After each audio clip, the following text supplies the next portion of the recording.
Ready? It is 5:30, and I'm calling this meeting to order. Roll call, please. Councilmember Meister, Present. Councilmember Beltran, Present. Councilmember Wyrock. Just let the record reflect that Wyrock is present. Vice Mayor Carrillo, Present. Mayor Flores. Present. We'll now go into oral communications. This is the opportunity to address the city council on any matter of interest for closed session. Unless additional time is authorized by the council, all commentary shall be limited to 3 minutes. Any oral communications? Nope. Any on virtually? No, Your Honor. Thank you. We'll now go into closed session. Thank you, Your Honor. There are 6 items before the council in closed session this evening. The first pursuant to Government Code Section 54957.6, Council of Labor Negotiator, Agency Negotiator John Lawless and Patrice Hildreth, Employee Organizations, Porterville City Employees Association, and Management and Confidential Series. Item 2, Government Code Section 54956.95, Liability Claim, Claimant, Reginaldo Cornejo, agency claimed against City of Porterville. Item 3, Government Code Section 54956.95, liability claim, claimant Stephanie Navarrete, agency claimed against City of Porterville. Item 4, Government Code Section 54956.9, subsection D, subsection 3, legal counsel, anticipated litigation, significant exposure to litigation, 4 cases in which facts are yet not known to potential plaintiff. Item 5, Government Code Section 54956.9, subsection D, subsection 4, legal counsel, anticipated litigation, initiation of litigation, 2 cases. And item 6, Government Code Section 54957, threat to public services or facilities, consultation with Jay Costello, Porterville EOC Incident Commander. Staff's report. Thank you. It is 5:32, and we will now go into closed session.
It is 6:34. We will reconvene open session and report on reportable action taken in closed session.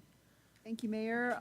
On item number A2, claim from Ronaldo Cornejo, on a motion by Councilmember Meister and seconded by Vice Mayor Carrillo in a 5-0 vote, that claim was denied. Thank you. Thank you. I invite you to please stand and join us for the Pledge of Allegiance led by Vice Mayor Carrillo, and to remain standing for an invocation or a moment of silence. Salute the pledge. I pledge allegiance to the flag of the United States of America and to the republic for which it stands, one nation, under God, indivisible, with liberty and justice for all. Is there anyone that would like to come forward and do an invocation?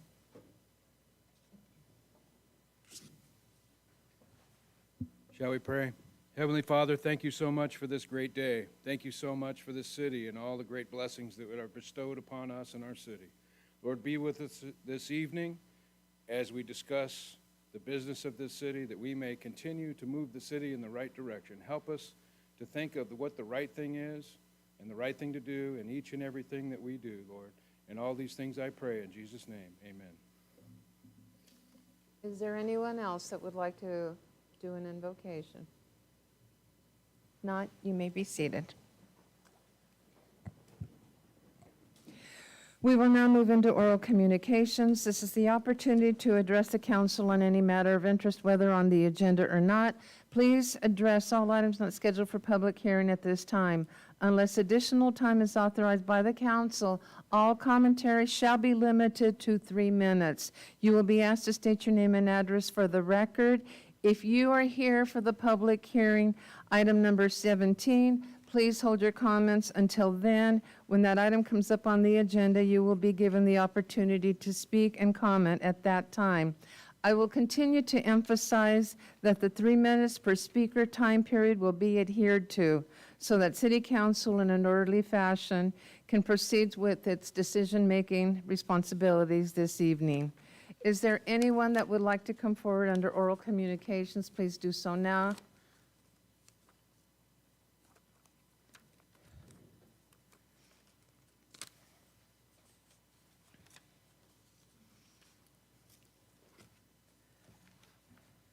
Hello, my name is Yolanda Bocanegra. I reside in Terabella. I was here at your last meeting, and at the last meeting, I opened up with, "I've come with a heavy heart," and that was true. I came to inform the council at that time that the Porterville Flag Day was in jeopardy of not happening. The prospect of losing this event weighed heavily on the Porterville Flag Day Committee. Well, I'm here today to let you know that the Porterville Flag Day is on schedule. It will be on Wednesday, June the 16th, 2023. I want to thank the council for allowing me the time to bring this issue up before the Porterville community. I want to thank council members Greg Meister and Raymond Beltran for their support. Getting the word out to the community was crucial, and they did that. I believe Mr. Meister attended one of our meetings as well. I was skeptical at first when I came here. I thought to myself, how could a handful of people make this happen? They couldn't. But a community can, and they did. After the article came out in the paper, my phone just rang off the hook. I couldn't answer the calls fast enough as they came in. Call after call, I heard the same words. What can I do? I would like to donate. I grabbed my pen, paper, and I started to write names and numbers down. I am hopeful that with these generous donations, we will be able to pay for what we still owe from last year. We owe for repairs made on the flagpole. That total comes up to $2,743. I believe it's because the flag would neither go up or down. It had to do with hooks, clips, or the pulley. I'm not quite sure, but it was an expensive repair.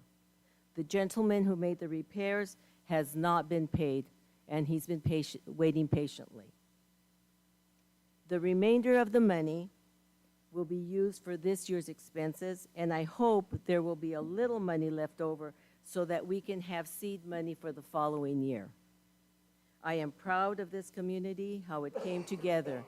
Our businesses, our clubs, the city of Porterville, our veterans organizations, Porterville Chamber, the fire department, and all those individuals that called me on the phone to make a donation or ask, what can I do? What can I bring?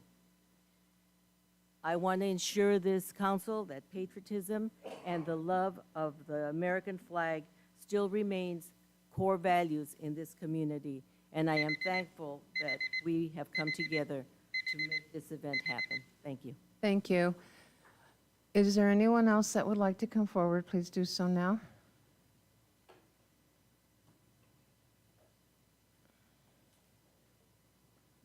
Good evening, Council. My name is Ryan Lazier. Reside here in Porterville, 628 North Dory Place. Speaking on behalf of the Porterville Chamber, just providing an update for this evening. I wanted to first welcome 3 new businesses to the Chamber. We have Elise McKenna, La Casa de Jovita across the street here. JJMI Party Rentals are all 3 business members that have joined the Chamber this month. We also welcome 3 new ambassadors to the Chamber. We have Jovita Castañeda from La Casa de Jovita, Araceli Espinoza from Casa of Tulare County, Kenny Lopez from Tulare Kings View South One Stop. And we want to also remind everyone, invite you, actually, the council, to join us for the upcoming events and workshops. We have First Friday Coffee that's taking place at Eagle Mount Casino. That's going to be taking place on June 2nd at 7 a.m. at the Redwood Tap House. This is a RSVP event. It's required. The link can be found on our Facebook page. And we also have a Launch and Learn sponsored by Oasis on the topic of cybersecurity and email phishing, and that's also going to be taking place on June 6th at 12 p.m. And this is open to all businesses for free, and they can also RSVP, and that can also be found at our Facebook events page or at the events calendar at our website. And that's my update for the Chamber. Thank you. Is there anyone else?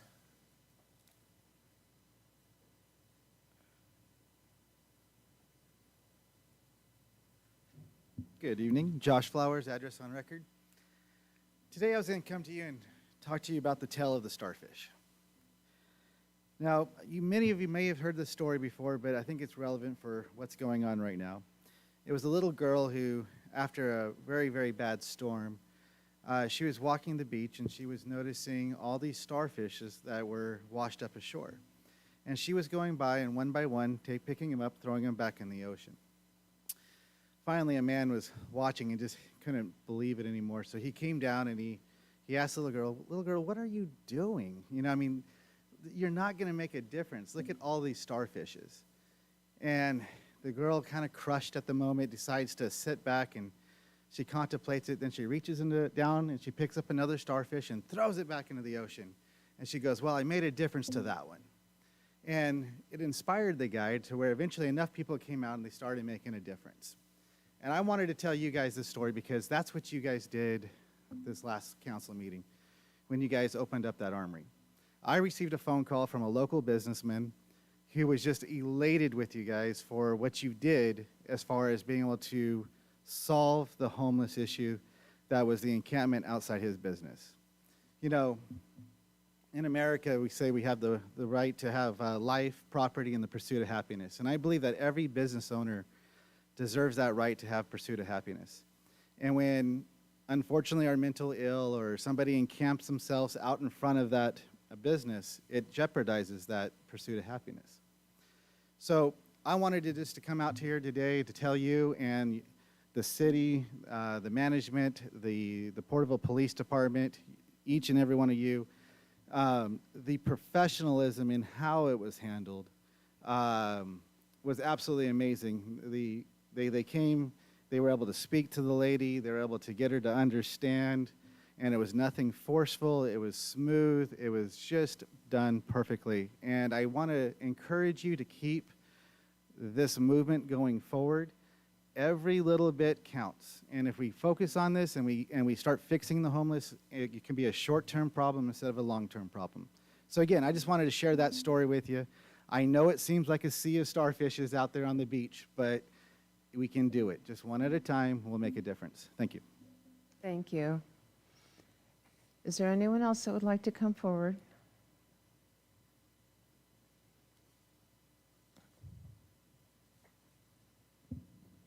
Good evening. My name is Antonio Morales. I live on 241 Rio Vista Avenue. I was here about a month ago, with a big group of with a big group of people. Today I'm here by myself, and the reason I'm here is because I would like for the city of Porterville to do something about the riverbank against Rio Vista Avenue. Unfortunately, we were affected by the storms, and I want to share a little story of how my family and I are affected. This was really life-changing for all of us. I have a son. He was diagnosed with Asperger's at the age of 7. He's 11 now, and one of his biggest fears is weather. It's just anything extreme, winds, water, anything like that. And ever since the storms, he keeps asking if everything's gonna be okay. And as a parent, it's just really difficult for me to answer that with, I really don't know what to answer. I don't want to lie to him. And I just feel like, the city of Porterville can do something about fixing the riverbank. We were affected. We were out of the house for 7 days. And it was just, usually before this happened, I think everybody kind of, likes rain. And after this, it was just life-changing for all of us. It's not the same anymore. We get anxiety at nights just listening to the river, to the flow of the water. Sometimes I still wake up at night, it was really a really traumatic experience. And, I just want the best for my family.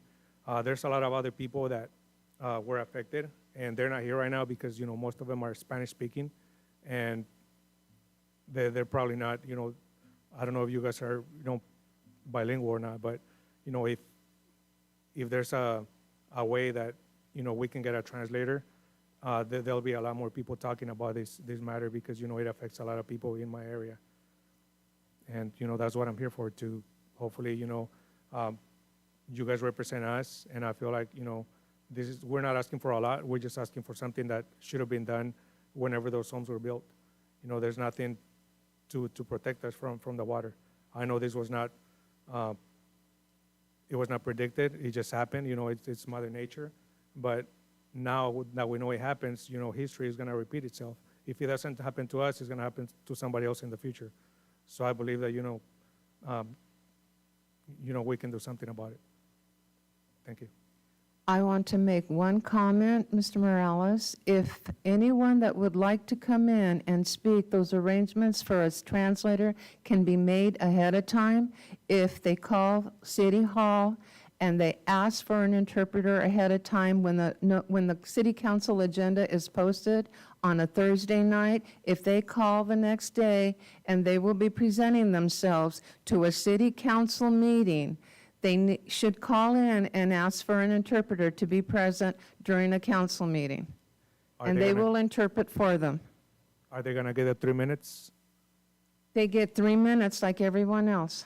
Under the Brown Act, it's actually 3 minutes for the Interpreter and for the then 3 additional minutes translator. for the translation. Thank you. You're welcome. Okay. Is there anyone else that would like to come forward? Thank you. Evening, Ed McCurvey, District 4. We had this saying in business, if you can measure it, you can manage it. Last year, we put an animal shelter in, and I think it was $7 million that we put towards this animal shelter.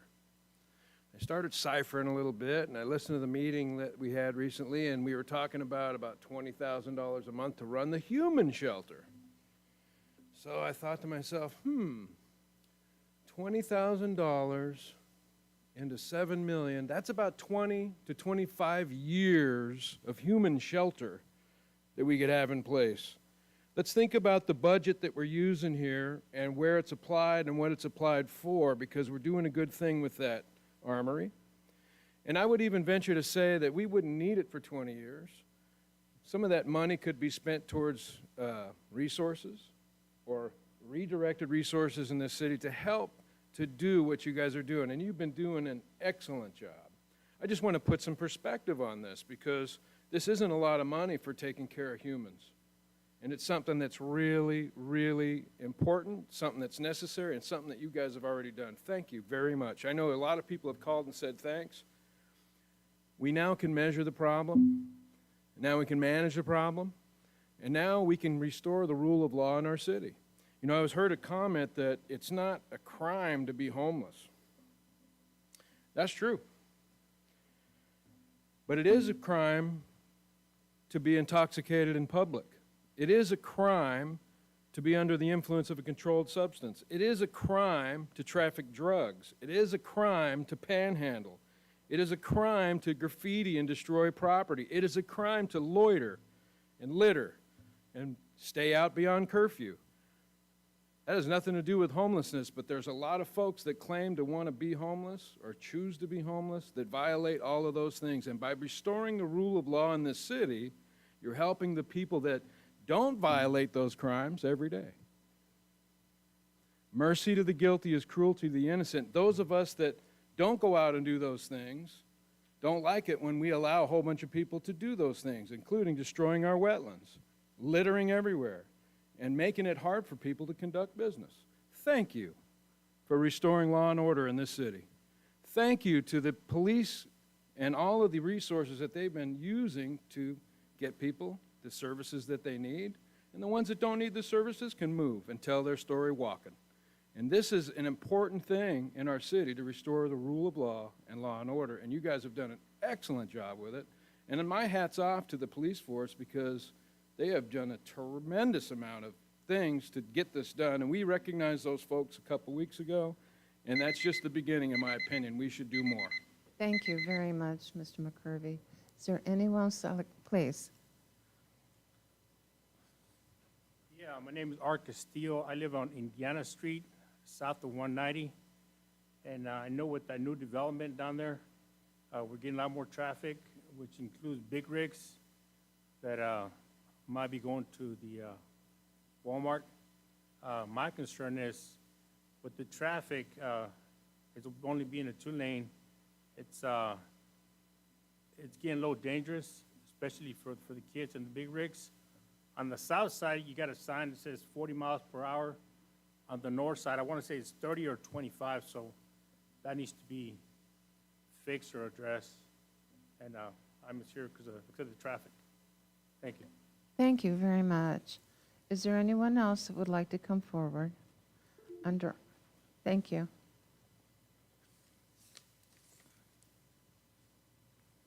Good evening. Cesar Martinez, Beverly Street. Sorry. Excuse my nervousness. I know my issue may kind of pale in comparison compared to some of the other people, but I'm simply here because I'm a local artist, and throughout my career, a lot of my opportunities have came from outside of Porterville, but it's always been important to me to try to keep my city involved in everything I do, because there's a very big lack of opportunities when it comes to creative career endeavors here in this town. And I have been luckily enough, fortunate enough to find a little bit of success in this career, and I hope that even that little bit of success can be used as inspiration for a lot of people. One of the things that I've been wanting to do is create a mural here in my hometown. And I've now had a studio in downtown Porterville for about a year. And with that, it has given me an opportunity to interact with the youth a lot more. And it's come to my attention that two of the biggest opportunities I had through the Porterville Library as well as the Porterville Art Association, neither of them no longer exist. So there's really not anywhere any of the youth or anybody really can look to see arts and that kind of stuff in our community. And I really see it as an opportunity more to try to get this mural done.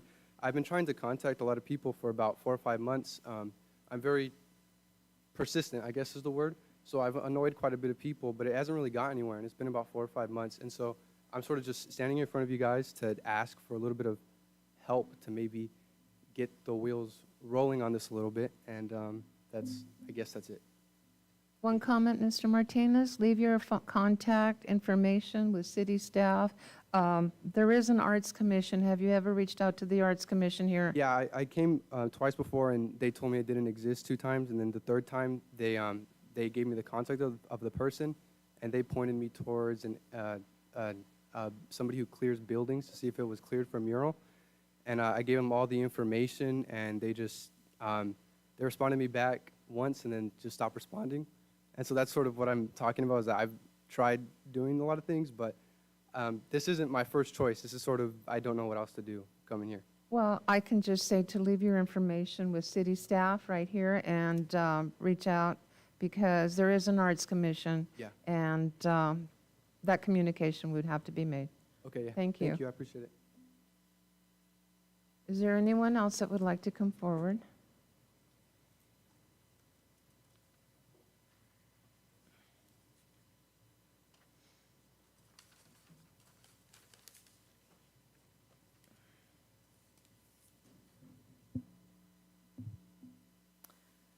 Hi, good evening, Mayor and Council. My name is Dulce Velasquez. I'm here representing the American Cancer Society Cancer Action Network, or ACS-CAN for short, under the VIVA project. And VIVA stands for Voices Inspiring Valley Action. ACS-CAN is the nonprofit, nonpartisan advocacy affiliate of the American Cancer Society, and we work with community members and volunteers to support evidence-based policy solutions designed to eliminate cancer as a major health problem. And under our work with ACS-CAN, we are also working in the communities, in the rural communities of the Central Valley, in hopes to reduce tobacco-related health disparities. And so, although I am a resident of the city of Fresno, I have conducted work here in the community of Porterville. In the last few years, I've partnered with a few local community agencies to really share information on the issue of secondhand smoke and tobacco use. And the last few years, we were able to conduct a community assessment here in the community of Porterville. And through those results, we saw that there was an issue regarding the exposure of secondhand smoke among those people that live in apartment complexes. And so that was, again, through the results that were made here in the community of Porterville. And my colleague, Angelica, will share a little bit more of the results of that survey.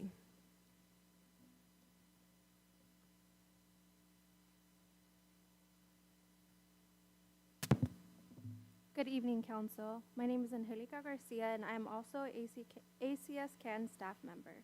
I would like to share some of the results from the survey we conducted in Porterville. Out of 127 respondents, half of the survey respondents, which is 50%, lived in a multi-unit housing apartment complex, and more than half of the respondents, which were 72%, have been exposed to secondhand smoke in or outside of their home. I am concerned for the 72% of Porterville residents who have been and are exposed to secondhand smoke in their home. As we know, there is no safe level of secondhand smoke exposure, and this concerns me as a parent, because home is the main place where children are exposed to secondhand smoke. We would love the opportunity to individually meet with you, share more details of our efforts and the data we've collected, answer any questions you may have, and discuss ways we can collaborate to address this issue. I will follow up with an email to continue this conversation. Thank you for your time. Thank you. One quick note. You've reached out to the hospital with the Roger S. Good Cancer Treatment Center. Have you worked with the agencies of Family Healthcare Network? They're a clinical base, and the hospital has the Cancer Research Center there, and there could be some more information. And the school districts, both of them, Porterville Unified and Burton School District, they have students, and perhaps someone in their offices can help you and assist, because it seems like a lot of this is directed at children as well. Okay, yes, we did connect with the networking, the parenting networking just last week, so we're connecting with them, and I will follow up with the other folks that you mentioned. Thank you, and kindly leave your information, well, it's right here, but leave your information with staff to follow up on that as well. Thank you. Is there anyone else that would like to come forward under oral communications? Do we have anyone on virtually? No, Your Honor. Okay, that is all of oral communications. We'll now go into the reports. This is the time for all committee, commission, board reports, subcommittee reports, and staff informational items. We'll begin with the city commission and committee meetings. Do we have anyone for Parks and Leisure Services Commission? No one in the audience. Do we have anyone on virtually? No, Your Honor. Library and Literacy Commission. I'm hard to miss. But I did miss you guys last meeting, and I apologize, but I was extremely ill. Well, we're getting ready for our summer hiatus, and at the meeting that we had last week, we diligently worked on finishing a survey that is going to be given out in July. We did it in both English and Spanish, and sometimes things look good, but we had one guy, one of the new people who you opposed, he caught that one sentence was formal, and the next question wasn't. So it was really nice to have the additional expertise on our commission that we haven't had before. But I'm going to give you the highlights for March. Virtual story times, which are held every Tuesday via Facebook, had 807 English story time, 793 Spanish, which is a total of 1,600. And that's a good number. I sneak in periodically to see what they're doing. The adult book selection for April was The Last Flight by Julie Clark, and 19 members read that. And that group is going good. They meet Saturdays, every fourth Saturday at 2 p.m. in the temporary library. Bilingual story time on Thursdays at 10 a.m. is going good. The program is both English and Spanish together. They read, they sing, they dance, they do things to play, board games, educational things, because playing with kids can be very, very educational if you know what you're doing. And our library staff know what they're doing. And there were 88 participants. The Bring Your Own Game Day, which is the second and fourth Sundays and Tuesdays, had 27 participants. Now, library staff was invited to play book bingo with the kids who were enrolled in the Parks and Leisure's RAP, R-A-P, it's an acronym that I don't know what stands for, program at the Summit Charter Academy, and the staff played book bingo with the kids and gave away books to winners, and there were 37 participants. The Young Adult Book Club for ages 16 to 24, the April selection is Yearbook by Seth Rogen, and they had two members attend the meeting this month. This is something new, and I anticipate that it's going to grow considerably. The book club will continue to schedule Saturdays, every second Saturday of the month at 2 p.m. in the temporary library. Staff launched the 1,000 Books Before Kindergarten Challenge. And this is one which parents have to participate in. It's a program where caregivers and families read at least 1,000 books to their children before they enter kindergarten. And we had 18 children sign up. The Coloring Book Club had 102 participants this month. And I've never seen a coloring book club anywhere else, but 102 participants, that's pretty good. In April 5th, the food show at the Porterville Military Academy, there were 257 participants, where our staff provided information, promoted library services, and had some giveaways. At the same a Parenting Network Calling Superheroes Child Abuse Awareness event, also that day, had 257 participants again. April 15th, Resource Fair registration at Burton had 912 participants. April 20th, Bellevue Migrant Education Community Resource. They had a spin and win, gave information and promotionals, explained what the library does, and there were 200 participants. And April 27th, 2nd, Dia de los Niños, staff had a book walk, face painting, refreshments, participation. Participants got to play in Loteria Bingo had 6 volunteers from the Pathways program, and there were 87 participants. And the 25th, there was an adult school resource fair, again, informational things, and they had 27 participants. And our literacy learners are improving daily, and I personally, I believe in promoting the literacy for the adults, because if you can help them, it helps the kids, and if you help the kids, they can help the adults. So, I'm not scheduled to see you until September, but if anything good happens, or you'll probably hear from me, and if something I don't like happens, you'll probably hear from me. Thank you very much for your report. Is Arts Commission, do we have any reporting? Do we have anyone online? No? No, Your Honor. Thank you. Animal Control Commission, do we have anyone online? No, Your Honor. Thank you. Youth Commission.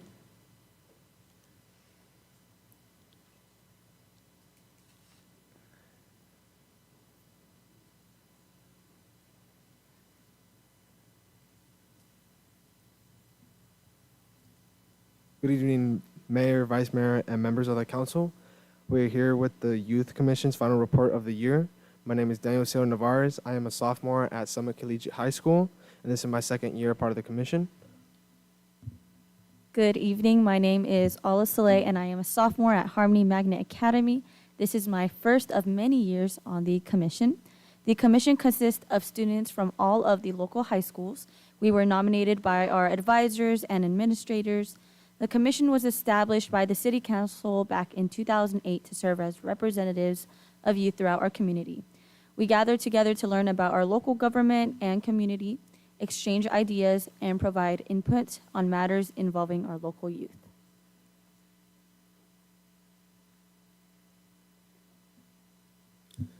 The Youth Commission meets on the second Wednesday of the month during the school year at 3 p.m. We have been coming together since last September and had our final meeting last week. We have really enjoyed getting to know other students from other schools and often find that we face the same challenges. Next slide.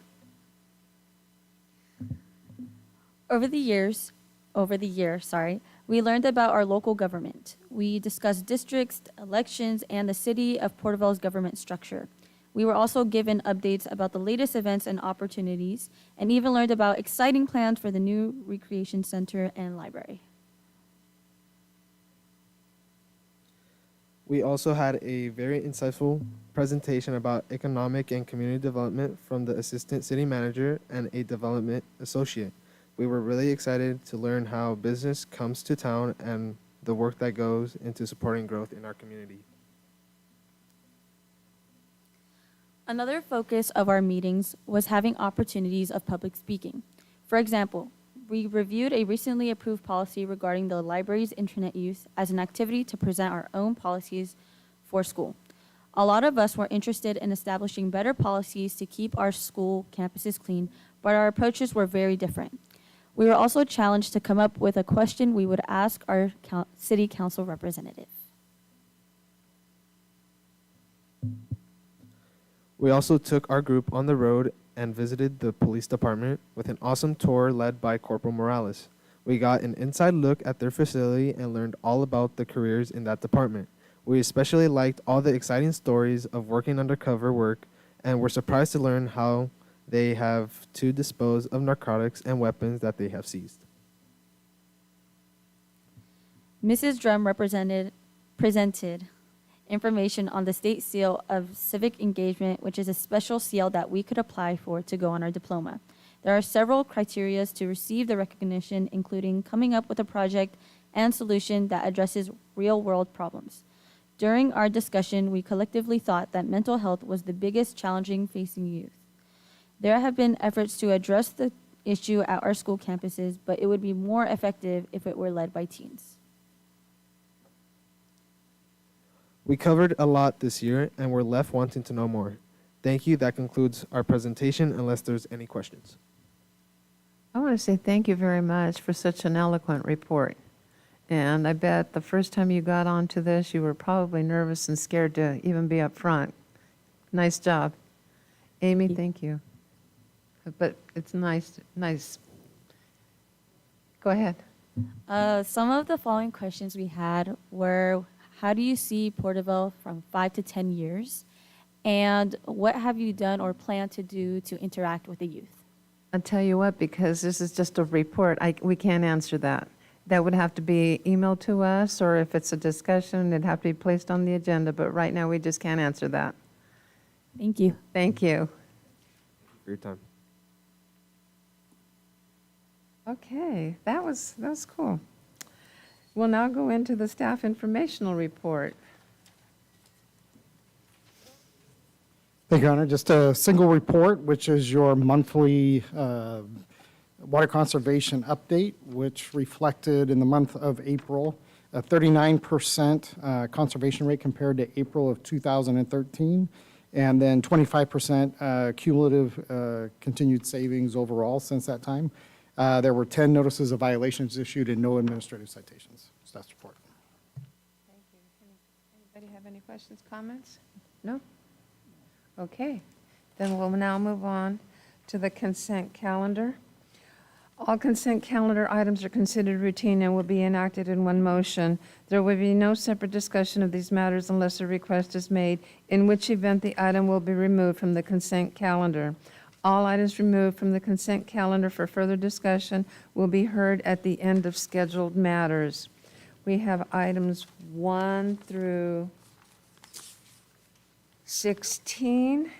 If there are no noted conflicts or items to be pulled, how does council wish to proceed? If I may, Please. I personally have a conflict of interest on number 8, as I'm a member of the board of the Family Crisis Center, and they're one of that, so. Noted Just conflict of interest by Mr. Lawless on number 8. I don't want to pull anything out, but I do just want to make a comment with the KJUK Summer Free Concert Series, the June 6th, June 7th dates. I just want to bring it out that June 6th is a council meeting date. That's all I'm going to say. So hopefully it's June the 7th. I'm just making comment, that's it. So okay, so council with the one noted conflict by Mr. Lawless, how does council wish to proceed for items 1 through 16? I'll make a motion to approve items 1 through 16 with the noted conflicts under the consent calendar. Thank you. I'll go ahead and second. No further discussion. Call for the vote. Passes unanimous, 5-0. Thank you. We'll now go into the public hearing, item number 17. Thank you, Your Honor. We have one public hearing that's been scheduled for this evening, which is to consider the transition to Phase 3 of the city's water conservation plan, and Mr. Knight will provide the staff report. Thank you, Mr. Lawless, Mayor, members of the council. This is a time and place to conduct a public hearing regarding the transition from Phase 4 to Phase 3 of the city's water conservation plan. The city has been operating through the winter months in Phase 4 of the city's water conservation plan. As part of Phase 4 implementation, the city reduced watering days through the winter months to 1 day a week per watering based on your address. Conservation reduction guidelines presented in past executive orders and subsequent regulations adopted by the State Water Resources Control Board encourage conservation as a way of life. The continuation of the conservation goals keeps a standardized message, provides resiliency and capacity to ensure supply under drought conditions, and meets the minimum 20% conservation standard defined within the city's urban water management plan, in addition to supporting requirements of the Sustainable Groundwater Management Act. The purpose of tonight's public hearing is to discuss transitioning from Phase 4, 1 day a week watering schedule, to Phase 3, 2 day a week watering schedule. Staff recommends council conduct a public hearing to consider moving from Phase 4 to Phase 3 of the city's water conservation plan, which adds an additional day to the watering schedule for outdoor landscape. Phase 3 is a mandatory odd-even 2 day a week watering schedule while maintaining the time limitations between 5 and 10 a.m. and 5 and 10 p.m. Odd addresses would be allowed to water on Tuesday and Saturday, even addresses water on Wednesday and Sunday. The city's water conservation plan applies to all water users within the city's service area. Staff's recommendation includes authorization to commence with Phase 3 effective June 1, 2023, and continue this watering schedule through the summer and fall months until September 30th, 2023. On October 1st, 2023, city would then transition back to Phase 4 of the city's water conservation plan as a mandatory one-day-a-week watering schedule. That's staff's report. I'm available for any questions. Thank you. Does council have any questions? No, we'll open up the public hearing. It's 7:13, and I'll open up the public hearing. Is there anyone that would like to speak on this subject in the audience? Do we have anyone on virtually? No, Your Honor. Okay, see that there's no comment. It's 7:14, and I will close the public hearing. Okay, council, how do you wish to proceed on this? Do you have any questions of staff or any comment to this regard? Please do so now. I have a question. Just looking at this average standing water level and production capacity, John walked me through it yesterday, and I developed a couple more questions on it. So in 2008, the level was at 110 standing water level. I'm guessing that's feet, right? Yeah. So, and then today we're sitting at 114 feet. But the gallons per minute, I noticed in 2008, we're at a little over 1,400 gallons per minute. And then today we're at 1,200, close to 1,300 gallons per minute, right? So 14,000. So 14,000 gallons per minute. So the GPM production capacity is a little skewed on the last two data points for those years, just due to the fact to the pumping season. The increase in capacity was due to additional supply. So from 2008 progressing forward, new wells come online. So the capacity to generate GPM went up. But what the intention of the graph was to reflect was, so in 2013 was when we started feeling the impacts of the drought. 2014, mid-year, 2014, the mandatory water conservation measures were implemented. And so that was at the beginning of the decline. And you see there in between 15 and 16 was the bottom end of that drought impact. And the standing water level was impacted from the rain event in 2017. So 2017 was wet, 2019 was wet. That's where you see those bumps in that graph. Yeah. And then just to reference the current level of 114, so that is pre-pumping season, right? So that is currently right now after the wet season, and if you look back at the production graphs that's included in this staff report and with the monthly staff report, you can see the trend in demands and pumping actually start towards the end of May and beginning of June.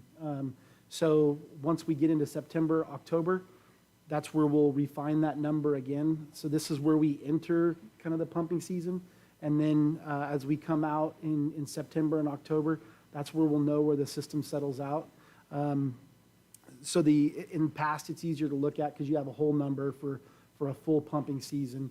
This is just telling us, hey, we're coming in a good note, and we're really hoping we end in a good note. Very excited to see, just from staff's review, very excited to see the return of the water table and anticipate that to go up.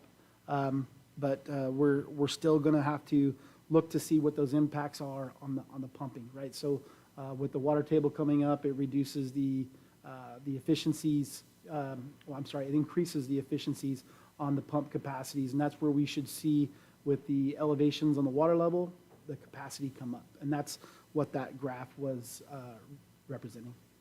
Thank you for that. And the way you just explained it was perfect. I was thinking that it was showing maybe some wells were getting tired, is what I was thinking, because we're losing that gallon per minute. But thank you. That was great. Any questions, comment on this side? Vice Mayor? No. Okay. Now that we've heard staff report and questions have been asked, how does council wish to proceed? I make a motion that we accept the staff's recommendation to, one, conduct a public hearing to consider the transition from Phase 4 to Phase 3 of the City Water Conservation Plan effective June 1st, 2023, and to consider directing staff to transition from Phase 3 to Phase 4 effective October 1st, 2023. Okay, we have a motion. I second that motion. A second to proceed. No further discussion. Call for the vote. Passes unanimous, 5-0. Thank you very much. We'll now move on to the scheduled matter, item number 18. Thank you, Your Honor. There are three scheduled matters before the council this evening. The first is to again continue the consideration of resolutions of opposition to Assembly Bill 1090, authored by Joan Sawyer, and State Senate Bill 94, authored by Cortez. This item was deliberated by the City Council at your last meeting, and item was continued for further discussion and deliberations this evening. Happy to answer any questions or provide any further information. Thank you. Okay, I know that it was asked to be brought over to this meeting, and I'm going to open it up again one more time for discussion and comments. Councilmember Beltran, did you have any further comments? Could I just make a note? I think that AB 1090, this bill has failed, so it's no longer of need to put a letter or a resolution of opposition on that. I think we just need to discuss SB 94.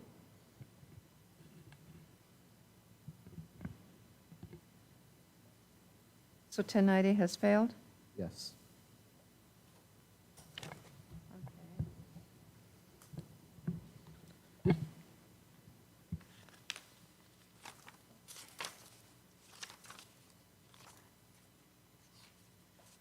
All right, so how does council wish to proceed with Senate Bill 94? Councilmember Wyrock. I would just like to thank the council for bringing this forward for additional comments, and I have none at this time. Okay, Vice Mayor? I have none. No further comment? Okay. I'm just gonna, Councilmember Meister, no further comment? Digging in a little, I've talked about policies having consequences, and I talked about the lack of funding. I mentioned that it was a $22 billion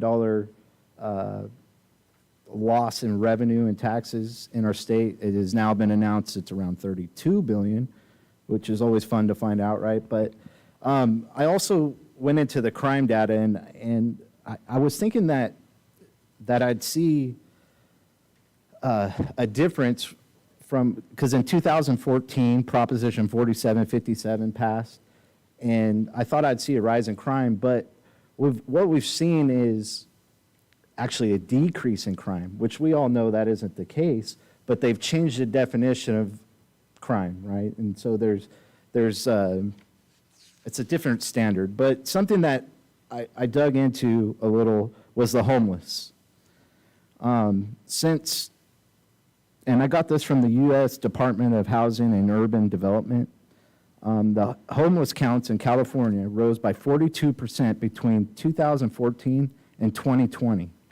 So, and then currently we're at 171,000 homeless in California, and in 2014 we're at 113. And my point with making this is Proposition 47 and 57 has brought people out of the jail system that need help. Some have certain issues, and ultimately they need institutionalized to protect the citizens of California. With that, I would say that, being leaders in the community, we can no longer be silenced. We have to start talking about these issues and putting forth letters of opposition or resolutions of opposition to protect our citizens. And like I said, this bill does not talk about the families that were impacted by this, the victims that will never get to see the light of day again because they are dead. And it's unfair, and there has to be consequences for the crimes, and decriminalizing these crimes is only going to create more homeless and more issues down the road. And I'll just leave it at that. Thank you. Thank you. And I'm going to bring to the table the dialogue that I brought at the last meeting, that once again, this is a single interest item, it's a separate jurisdiction, and that we are on the dais for local government positions, and that we do have a strong police and fire department, that we do support them. And part of the infrastructure would be the parks, the recreation, the housing, the emergency services, the economic development, again, services of street, sewer, and signage, and all of those projects. I know that as an individual, and I'm only one person, I don't feel that a resolution would be deemed necessary, but I do not have a problem if, council member, you as an individual write a letter as an individual only to that regard. I don't know how the other council members feel to that regard. That's why I'm bringing it to discussion here. And if there is another council member that wishes to sign the letter, you can do so on the letter, because it will not be a consensus of the full council, but it will be a consensus of just the ones that are signing the letter, whether they oppose it or whether they support it. How does the council feel about that? Just a question for clarification. If the council were to agree with a 5-0 vote, then we would issue a resolution. Is that correct? We're not talking about a resolution, but please clarify. Well, it'd be 3-2. You only need 3 votes for that, but it's an official action of the city council. That's what a resolution is. Right. Is an official declaration on behalf of the city for that. As opposed to a letter, which is more either, as the mayor described, either by an individual or could be signed, even it could be signed by it could be signed by the mayor on behalf of the city council, but it is not as official as a resolution. Do you want to? Right, that's correct. A resolution would be action This by is- the whole of city council, and the city council certainly can do that tonight, and that's actually what's been proposed in the item. That's what I have proposed. But the alternative, as an alternative, if that were, say either you decide not to take action, or if that action were to fail, individual council members could still very well submit as an individual council member. In their capacity as an individual council member, you can submit a letter on city letterhead in your capacity as an individual council member, opposing the bill. And- So and that's an that's- option, regardless of what happens Yeah, tonight. that's exactly Yeah. what I would do. I mean, I know I was pushy last council meeting, and it's because that's exactly what I'll do. If it doesn't pass here, it's no hard feelings. And I that's why get we your wanna have points, the I get your discussion. views. Yes, yeah. That's I do appreciate the extra time. I reached out to people in the community, civil servants in the community. I did a little bit of reading, and I agree that individual support or opposition to any bills is prudent as a good citizen. And I encourage all of our citizens to actively participate in that by writing letters or volunteering, maybe even serving on a phone bank, either in support or in opposition to any bill that's being floated around, or to even send some financial support. But that's the. As an individual. As an individual, and that's, again, sorry, I elaborated, but that's all I have to say. Thank you. Vice Mayor, any further comment? No further comment? No further direction? Okay. I'm looking at legal counsel. Well, I'll make a motion. Okay. I'll make a motion to put a resolution forward opposing, Senate Bill 94. So the motion is on the table.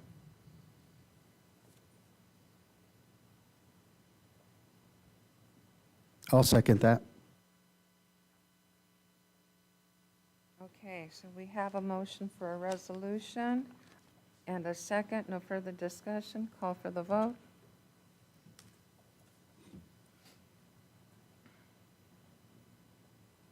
Okay, it tells 3-2.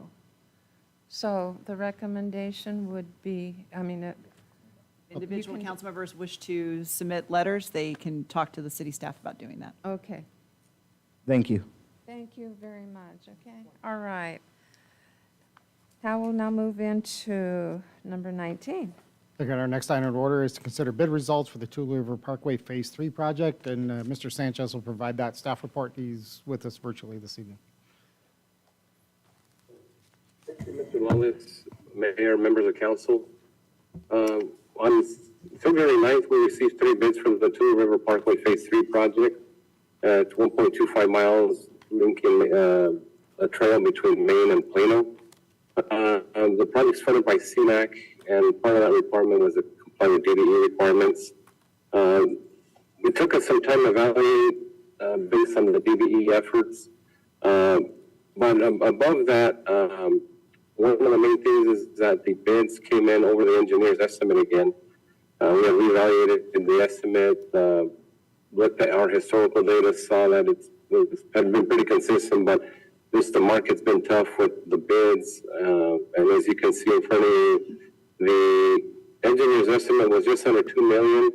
The bids were $2.285 million, $2.536 million, and $2.861 million. We had to disqualify the apparent low Max General because of DVE participation items.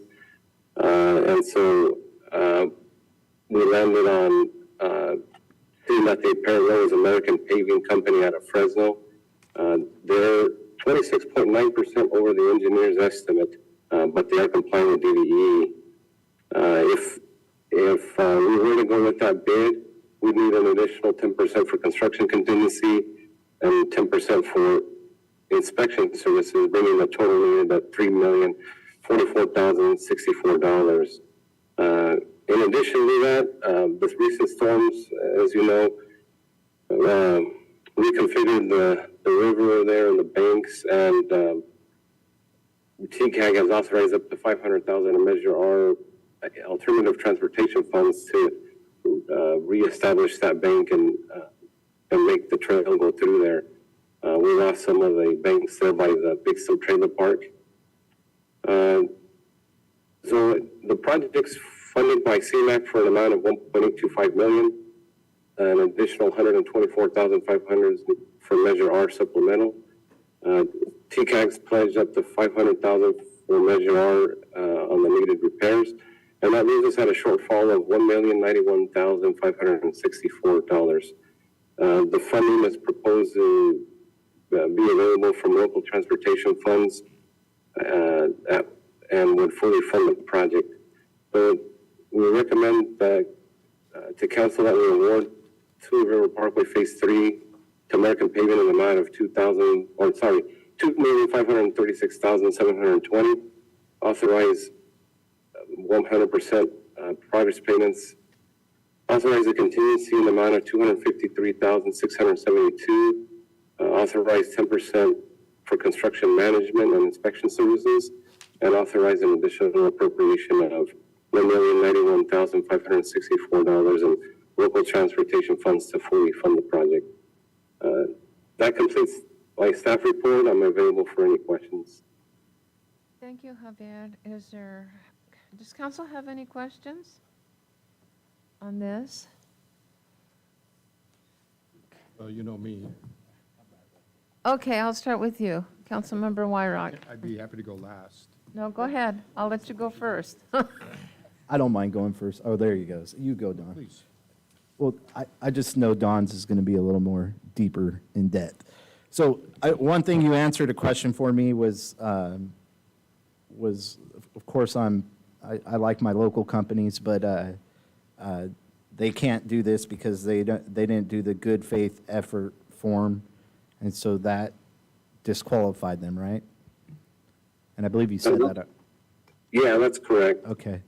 And then because of the recent storms and flooding and the damage we saw along the River Parkway, have we, and I'm assuming we've already done it, but just to ask it in the public forum, are we pursuing FEMA dollars for some of that funding? Or for the damages along the River Parkway? Yes, that is part of our claims process for damage to existing trails as well as other recovery efforts along that. But again, that's going to be a multi-year effort. And And any kind of reimbursement's probably 3 years away. That's right, and we got to spend the money to. Right. And it's a reimbursement, Okay, yeah. thank you. That was my questions. Okay. Yeah, I just have one quick question, and that's, I'm a little hesitant a little bit because it's going to have to be redesigned, and until I see that redesign, I'm not sure what this is going to look like. I'd like to kind of see that. I know previously we had a general idea of what that parkway was going to look like, that path, but now it's going to have to be completely rethought. And I guess I'm just a little concerned with giving approval for this much money, but not knowing what that project's going to look like. Well, I wish I could give you better. Welcome to I don't know. We knew what it was. We had a design that was done. You have federal funds. You have 1.2 million of grant funds, which are potentially at risk. So I understand it. Just recognize that there's grant funds that could potentially, which We could lose these funds. Right. We could lose in these the end, funds. it would be either your Measure R or other LTF funds that would have to replace I guess that I'm without- curious, I don't know how far off of the riverway that this path might go. Is it possible that, although, let's say 80% is along the Tule River, but maybe there is, whether it's the trailer park area or the Big Stump area or somewhere else, that it deviates from the riverway and it's still considered to be okay? The locator map provides you kind of a general overview Of what the where it design could is. go, okay. Well, that was what it was designed to do, and part of this as well was a bridge to allow emergency vehicles to access this area for fire protection, and then what they know as the island, so that instead of firefighters having to enter via a ladder from Plano Street Bridge, being able to access the island, as it's called, with equipment. Is that? Yeah, I guess just that middle part, I mean, it's basically in the midway part, that doesn't exist anymore. So I'm just like, how different is this going to look? Yeah, instead of it going back up towards that river, that no longer exists. So I'm assuming it's going to come, that would be south. Closer to the ditch. Yeah. John, just to build on his question with the grant money that could potentially run out if we don't go after it, I've seen in other TCAG where we've gotten money from Klamath area for grant money that they were going to run out, and they loaned it to TCAG. Could we do a similar thing where we loan this money out and then request it back at a certain date or time? Well, what would likely happen, so we're not going to lose it, it just will be lost from this project. And I will tell you, TCAG is not going to put any more CMAQ money on this. Not in here. Given the amount of environmental work that's had to happen to get this project here, he wouldn't do this again. In fact, he would, if he were here today, he says, I'm not going to do any more CMAQ projects on trail projects, given the amount of environmental work that we've had to do with Fish and Wildlife and such to get here. What would be other would be like ATP, which is only CMAQ. It's not federal. ATP is a state that doesn't require CMAQ. So what that would look like is, though, that will certainly defer what this, you will push this trail out 5 years, probably. I'm not going to, I'm going to be that candid with you. If you, I'm not telling you you have to do it. I'm just saying, if you want the project to move forward, it needs to happen. And if you, the project will still happen, it will just be delayed probably 5 years. Because even if you do get other grant funds, which I think is very likely, ATP would be the funding source, you have to get yourself into a funding cycle, because even if you do get the grant funds, they're still 3 or 4 years out before they're actually, in case in point is the Butterfield Stage Corridor, which is funded with a grant at the state level at $8+ million, but that grant was awarded 2+ years ago, and right now you're in design on it. So I'm not saying you have to do it. I'm just saying, and it will happen. It will just be 5 years from now instead of next year.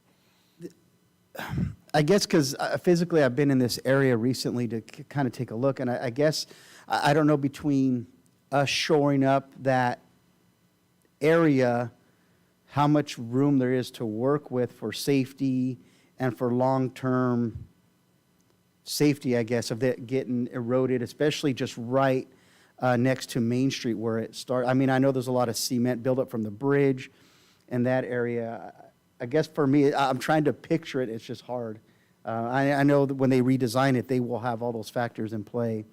So I'm just trying to get there in my mind.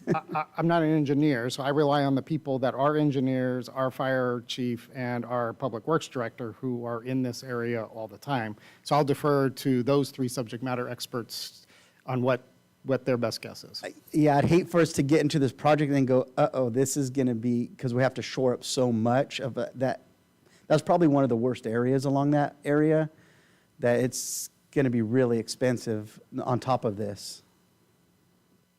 I would say on a positive note, there's not much material to have to move out. So I mean, I would defer to Javier on the details. I mean, we've been looking at it out there, evaluating the amount of material that's been moved. It did definitely change topography in trying to stabilize that area. But I would defer to Javier on the proposed plan on that backfill of that material there, Javier? Right. As you can see on that map, there was proposed retaining wall as part of the original design, about 1/3 of the length between Main Street and the Poplar Ditch Bridge. Based on the bank washing out, we're probably looking at triple that length. Can it be done? Yes, but block wall is one of the more expensive items in construction, and so we'd be looking at tripling those retaining wall costs in order to safely establish a pathway there. Do we have a time frame of when we allocate the funds to this, and then, because we know the river's running strong right now, that we're not going to be able to do any of that work until who knows how long, and so I guess it's just a time frame thing. If going forward, if everything's approved, it'll have to wait until the water recedes to do any of that work, maybe next year. That's correct. The controlling factor there is the Central Valley Flood Protection Board. We technically only have a window between July 15th and November 1st each year. Outside of that, we have to submit time variance requests in order to work in the channel, and we have to give biweekly submittal packages to them to allow us to get in there. But yeah, as you know, water's probably not going to go down anytime soon. Water's in there at this level we see for the next year. So put the project on hold until then, and then we would see what happens then. As Mr. Wallace had stated, the funding is, we have an end date of June of 2025. We can request an extension to June 2027. The issue is, and we'd have to work with the state, is would they give us any lenience on building, because on federal projects like this, we have to have billing every 6 months in order to keep the project active. If we don't bill in 6 months' time, they deem it inactive, and we have 6 months to provide something to them that show that work's taking place. I'd imagine there's other projects that may be up against the same, but again, there's no guarantee that if you're on that inactive list too long, in this case 1 year, then they defund it. We risk getting it defunded. So that is a constraint we're up against, is the active-inactive status. Yeah, thank you for that clarification. That's kind of what I was curious about, is if we had to use those funds by a certain time, and so thank you for that clarification on that. Councilmember Wyrock. I'll try to be brief. Great report. I fully support this type of project and moving it forward as quickly as possible. Just a few quick questions for clarification. The the low, or the bidder that's recommended, which is American Paving Company, they have a 5.02 DBE participation, and Central Valley Construction is 32%. It's only a few $100,000 more, $300,000 more. Did either of those two companies name any local, be it Porterville or Tulare County contractors that they will use as subs to them to get their DBE spend up?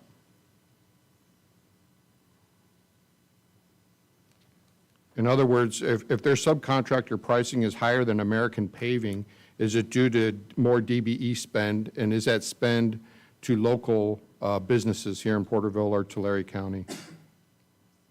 And if you don't have that, that's okay. I'm just curious.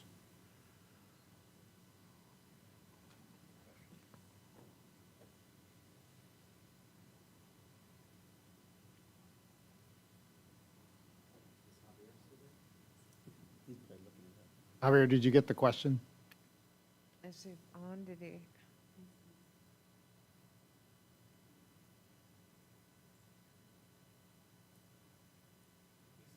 He's still on?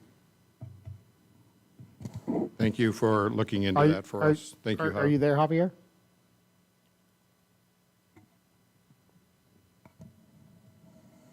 If you're talking, we can't hear you. He's not talking.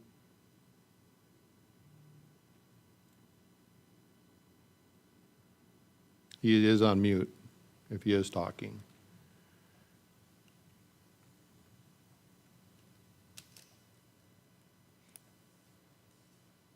I don't know. And while we're waiting, Mr. Lawless, maybe you know, Oh, he's not on? He might be having issues on his end. I see that there's an additional 1.1 million from local transportation funds. The amount of money available in that fund, is it a lot? And so taking that amount away, is that taking it away from any other maybe perceived more urgent projects in town? Well, it's up to the council. If this isn't a priority. No, it's deny it's a beautiful I mean, project. I'm in full No, I- support of it. I'm just curious about the funding. I guess I'm just trying to understand where the council is right now. Okay, so then I'll move on from that. No, but let me, so you have LTF, which is what you do with transportation programs, which Bike and Ped is part of it. It also is street projects, it is equipment. And it's worth the investment. It's a broadly defined program of, it's called local transportation funds because it is determined by the local body how you wish to program those funds. If this isn't a priority, in the end, wonder this what is the other priorities this is are. your program. I just If you wonder don't what want to do the project, decline and No, we'll just. that's not what I'm asking. I'm just wondering if there's a list of 17 projects and one of them's just going to be a little bit tighter, and we're going to maybe need a tighter estimate to get that one funded. The council defines its priorities, Okay. and then we program a budget to make sure that those priorities are met. If this isn't a priority, don't award the project, and we'll just move on. The city does a great job in providing us No information hurt feelings. on this. No. I want to be very clear. This is the role of the council. This is a governance. Got it. Governance. Matter. Yeah. Sure. In the end, it's our job. The council defines its priorities, which has been to implement its Trailway program, which the Tule River Parkway is one. This is the third phase. Yeah. There's future phases as well. The task that's put to us is this is our priority, go find funding. And we got the We funding. did. We got federal funding, went through fairly lengthy environmental process to meet because this is before ATP was a real thing. And the state has put a lot more money into ATP. So, and again, as I shared, these go back like 5 years. When you apply and you make these, and we apply through TCAG, that is how we apply for that. That's why I said Ted today would not award you CMAQ money to do this. He would not put federal money on a trail project because of the environmental issues. Thank you. And then following on Councilmember Meister's thought, maybe I just thought of something. Have we held any workshops for women-owned businesses or disabled business enterprises on how to qualify for future city contracts? Is that a possibility to have a couple of workshops over the next year, or at least one? I know that that's been done at a regional level, that TCAG has done that. Has the city done that? No. That is because, and I would say Caltrans has done that because Caltrans is the monitoring agency. So when these bids are received, and what Javier could you better describe this. So we have to do, we have to do the preliminary work for them because they won't review it. They basically verify our review of those bids. So as an example with MAC, they didn't have any DBE participation, nor did they show any efforts to do that. And so because it's a federally funded project, it's dead.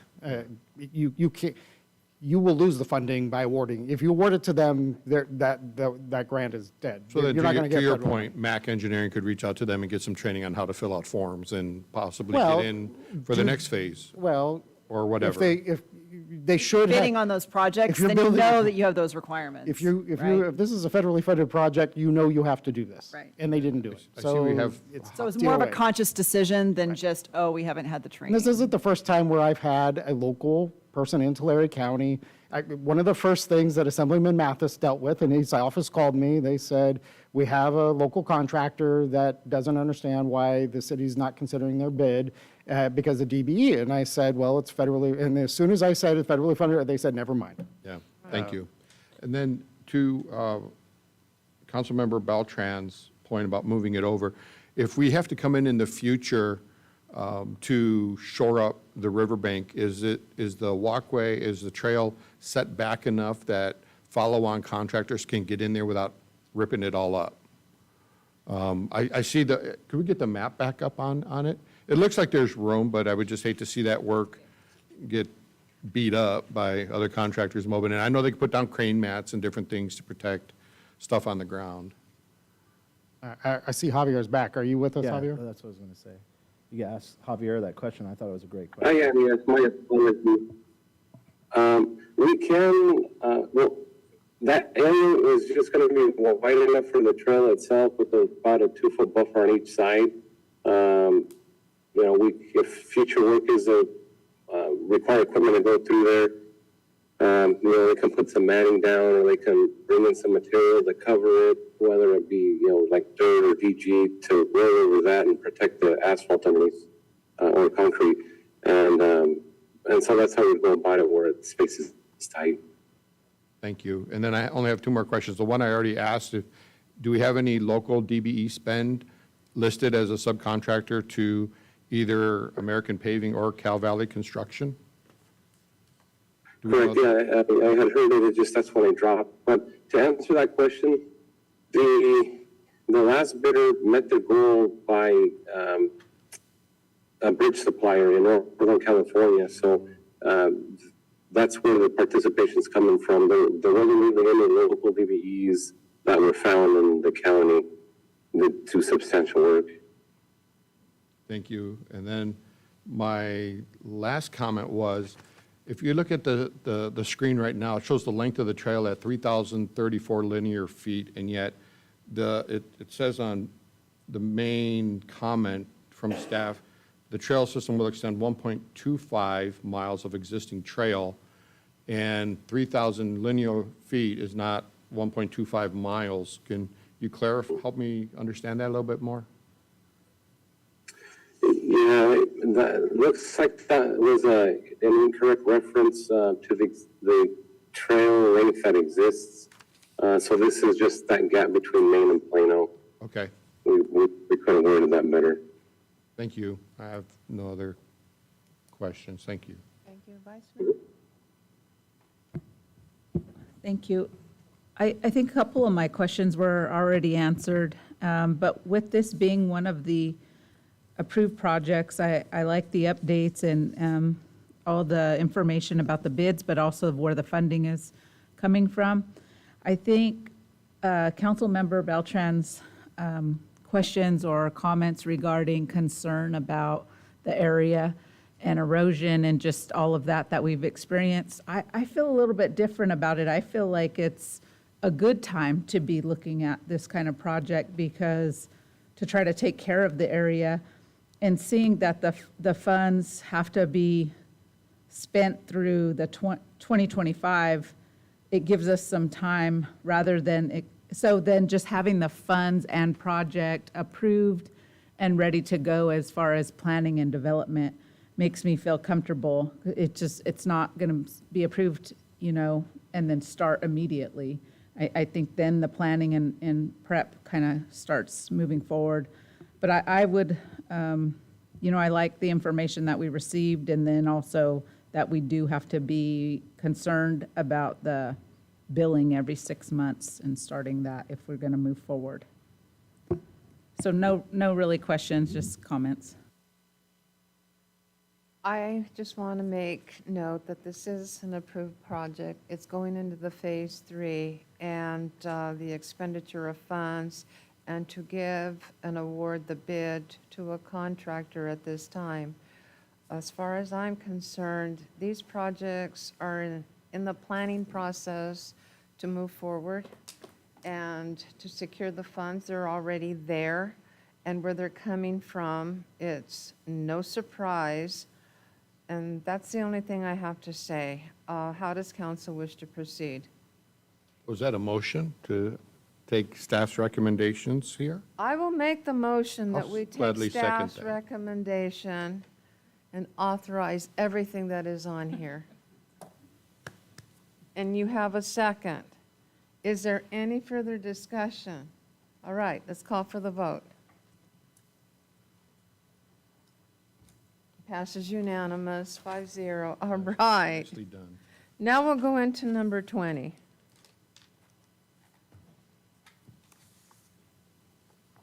The status. Oh, okay. Oh, okay. From that, I got to go to this one now. Okay.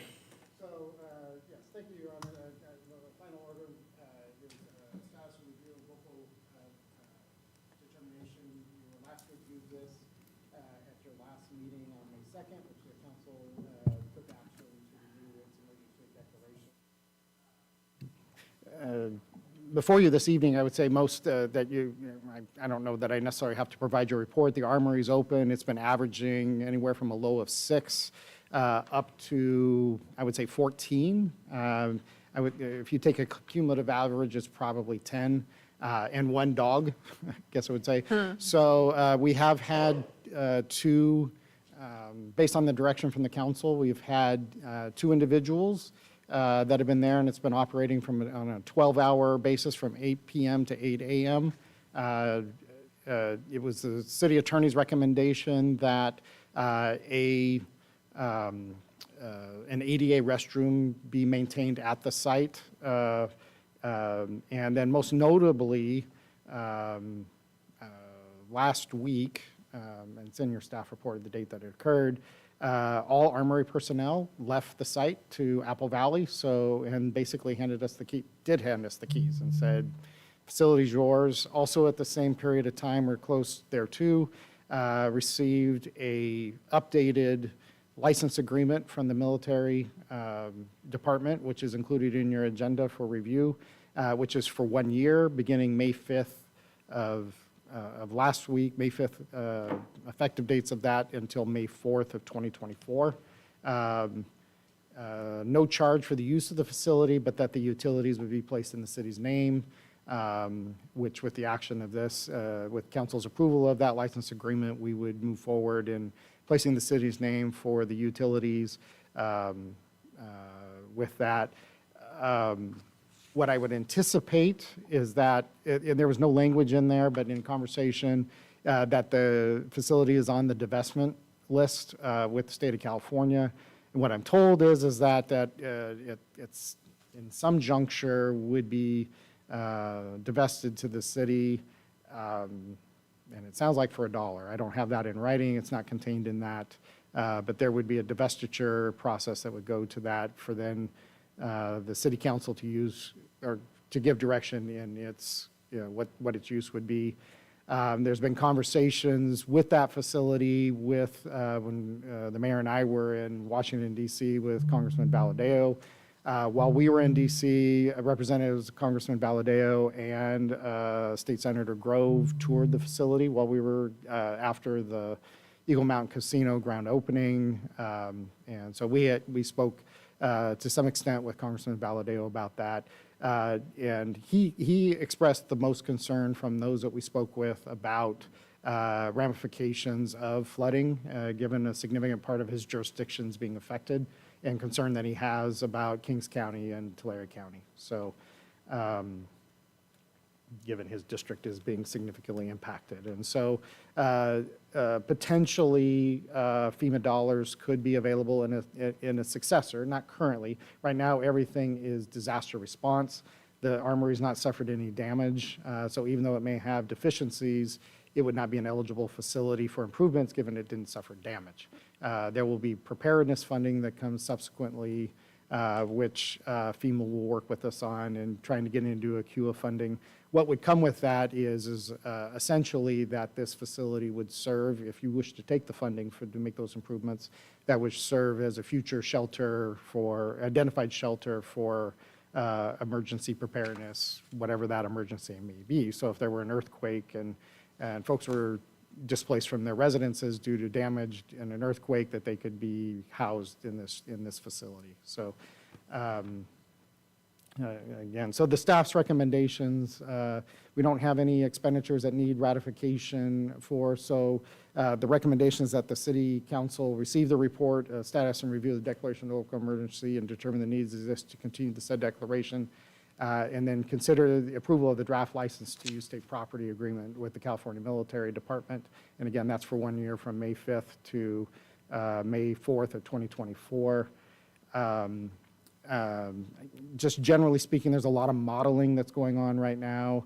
I was briefed earlier this week that there's estimated 7 million acre-feet of water in the snowpack, of which it is anticipated likely 5 million of that will melt. There will likely be a carryover of the snowpack into the next water year or season, winter season. So 5 million acre-feet of water is a lot of water that's going to be, and you're probably reading about the Tule River, the Kern River is running, and Kings River.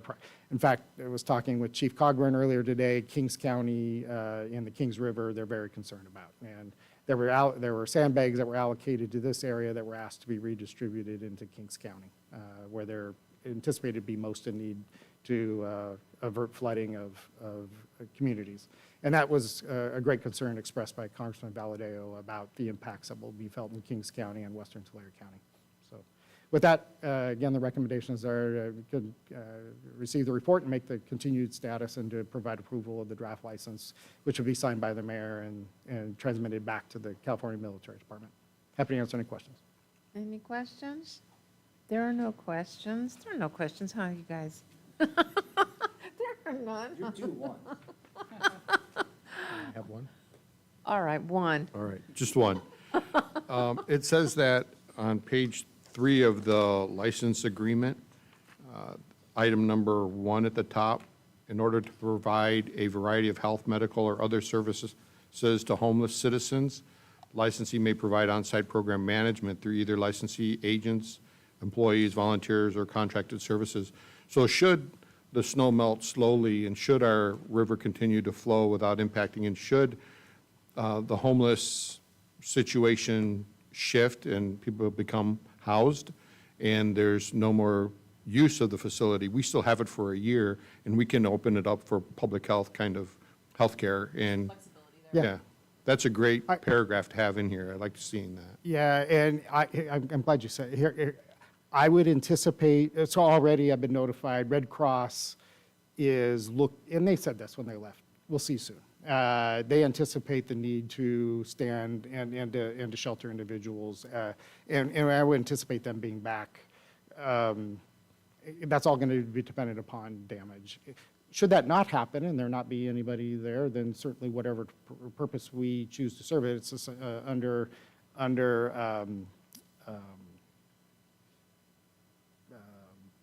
God, what's the word I'm looking for? It's under our use, exclusive use. Yeah, exclusive. even That's what it is. joint We have services. exclusive use. Yeah, thank you. Yep.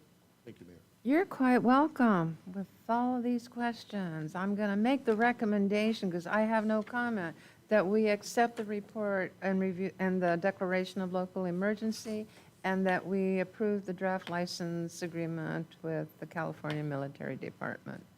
That is my motion. I second that. And we have a second. No further discussion. I'm calling for the vote. Passes unanimous, 5-0. Moving right along to the AB 1234 reports. This is the time for all AB 1234 reports required pursuant to Government Code 53232.3, and we will begin with the military program. Vice Mayor. Thank you. The Military Banner Committee met on April 25th at 11 a.m. Minutes were approved from the November 29th, 2022 meeting. The first scheduled matter was on a committee member vacancy in which Tom Bear moved out of town. So committee member Bear's seat was one that was designated for an American Legion Post 20 member. The American Legion will be designating a new individual to fill that vacant seat. The next agenda item was an update on the upcoming 2023 Military Banner Program. 128 banners were up for renewal this year. Of those, 92 chose to renew them. The retired banners are returned to the sponsor of that banner. 71 banner applications were submitted during the 2023 application period, and those new banners go up just prior to Memorial Day in locations approved by council. There have been now 936 banners since the program's inception in 2016. So that military banner ceremony will take place on May 26th at noon in Centennial Park. The planning process of the ceremony was also discussed. And then finally, the Fallen Heroes Memorial title was installed above the names of those honored on the wall at Fallen Heroes Park. The meeting adjourned at 11:30 a.m. Next meeting is scheduled for October 10th. That's the end of the report. Thank you very much. The LINK, Local Initiatives Navigation Center. Councilmember Beltran. The Link Committee meeting was, what was this held? On the May 16th. It was called to order at 3:04 by Link Chair Sylvia Martinez. The meeting was conducted over Zoom. There were 21 participants. The April 5th meeting minutes had a minor correction with the subcommittee name being corrected. After that correction, minutes were approved. There was no change in the budget report. The current balance is $3,268.87. The Welcome Center, we were given a Porterville Welcome Center update. There was an increase of meals provided from 100 to 120. The previous number had been 80 to 100. Most of these were attributed to the Red Cross shelter evacuees looking for assistance. 5 residents from the Porterville Welcome Center have been placed in the new Finca Serena apartments. There was a request for new or like new items that are not covered by different agency services. Items such as microwaves, towels, cookware, cleaning supplies are not provided to these individuals. Anyone wishing to donate could drop off at the Porterville Navigation Center. That was great to hear that report. An update was given about the street medicine team, and that is ongoing discussions, again, still with the Porterville College is looking. They have to develop a curriculum around what services they'll be providing to allow the college students to participate, so that is underway. And a meeting with Sierra View CEO Donna Hefner I think is going to be in the plans either this week or early next week for the same feasibility with members of the hospital participating. Another item was a volunteer table was requested at the Link events for volunteers wanting to come in and participate so they could sign up for future events. There was a need for clothing and shoes. That's been a popular item there. The Central California Family Crisis Center has clothing in their basement that's available for use. Link Committee member Anne Marie Wagstaff will be coordinating that effort. Advertising events and use of informational flyers was brought up. This would help with messaging as well as weekly and monthly calendar to pass out and display at the front entrance for people to see what services are available so that they can plan accordingly. One of the returning services was a cell phone provider. There was a change for eligibility and qualifications that made the process difficult, but hearing feedback from the vendor that offered these cell phone services, that they have a central location with all other services there made this background check and eligibility process easy, and so it was very successful for them, and they plan to return for the future events. Let's see. There are 2 cosmetologists that are scheduled to provide haircuts at tomorrow's event, regular scheduled Link event. We have reached out to 2 schools in Visalia that offer cosmetology education, and we are working with them to get teams to come. But tomorrow will be the first time in a while, I believe 6 months, that haircuts will be back at the location. Let's see. I just want to thank the committee and subcommittees for continuing this work. There's a lot of ongoing discussion. I didn't realize how many meetings have to take place for anything to happen, but there's a lot of great members of this team. And seeing these small services come back, and especially right now, seeing the increase of people going there for services is what the intention of the Link event was, to get these individuals experiencing homelessness care and services to help them in their situation. The meeting was adjourned at 4:06. The next Link meeting will be held on June 7th at 3 p.m. Thank you. That's the end of my report. Thank you, Councilmember Beltran. The next one is the Eastern Tule Groundwater Sustainability Agency. Councilmember Wyrock. Thank you, Madam Mayor. The Eastern Tule Groundwater Sustainability Agency met on Thursday, May 4th at 2 p.m. here in the council chambers. There were no public comments. There were 2 announcements. One was a notice of a withdrawal from the Eastern Tule GSA by a member. And another announcement is that they are still seeking a qualified CPA to join the staff. So that I don't believe they've had, well, I haven't heard if they've had anybody interested submit a resume since this meeting on the 4th. We reviewed the consent calendar, which included 2 items: the approval of the April 6th meeting of the board, and second, a ratification of the bills paid and approval of the bills to be paid.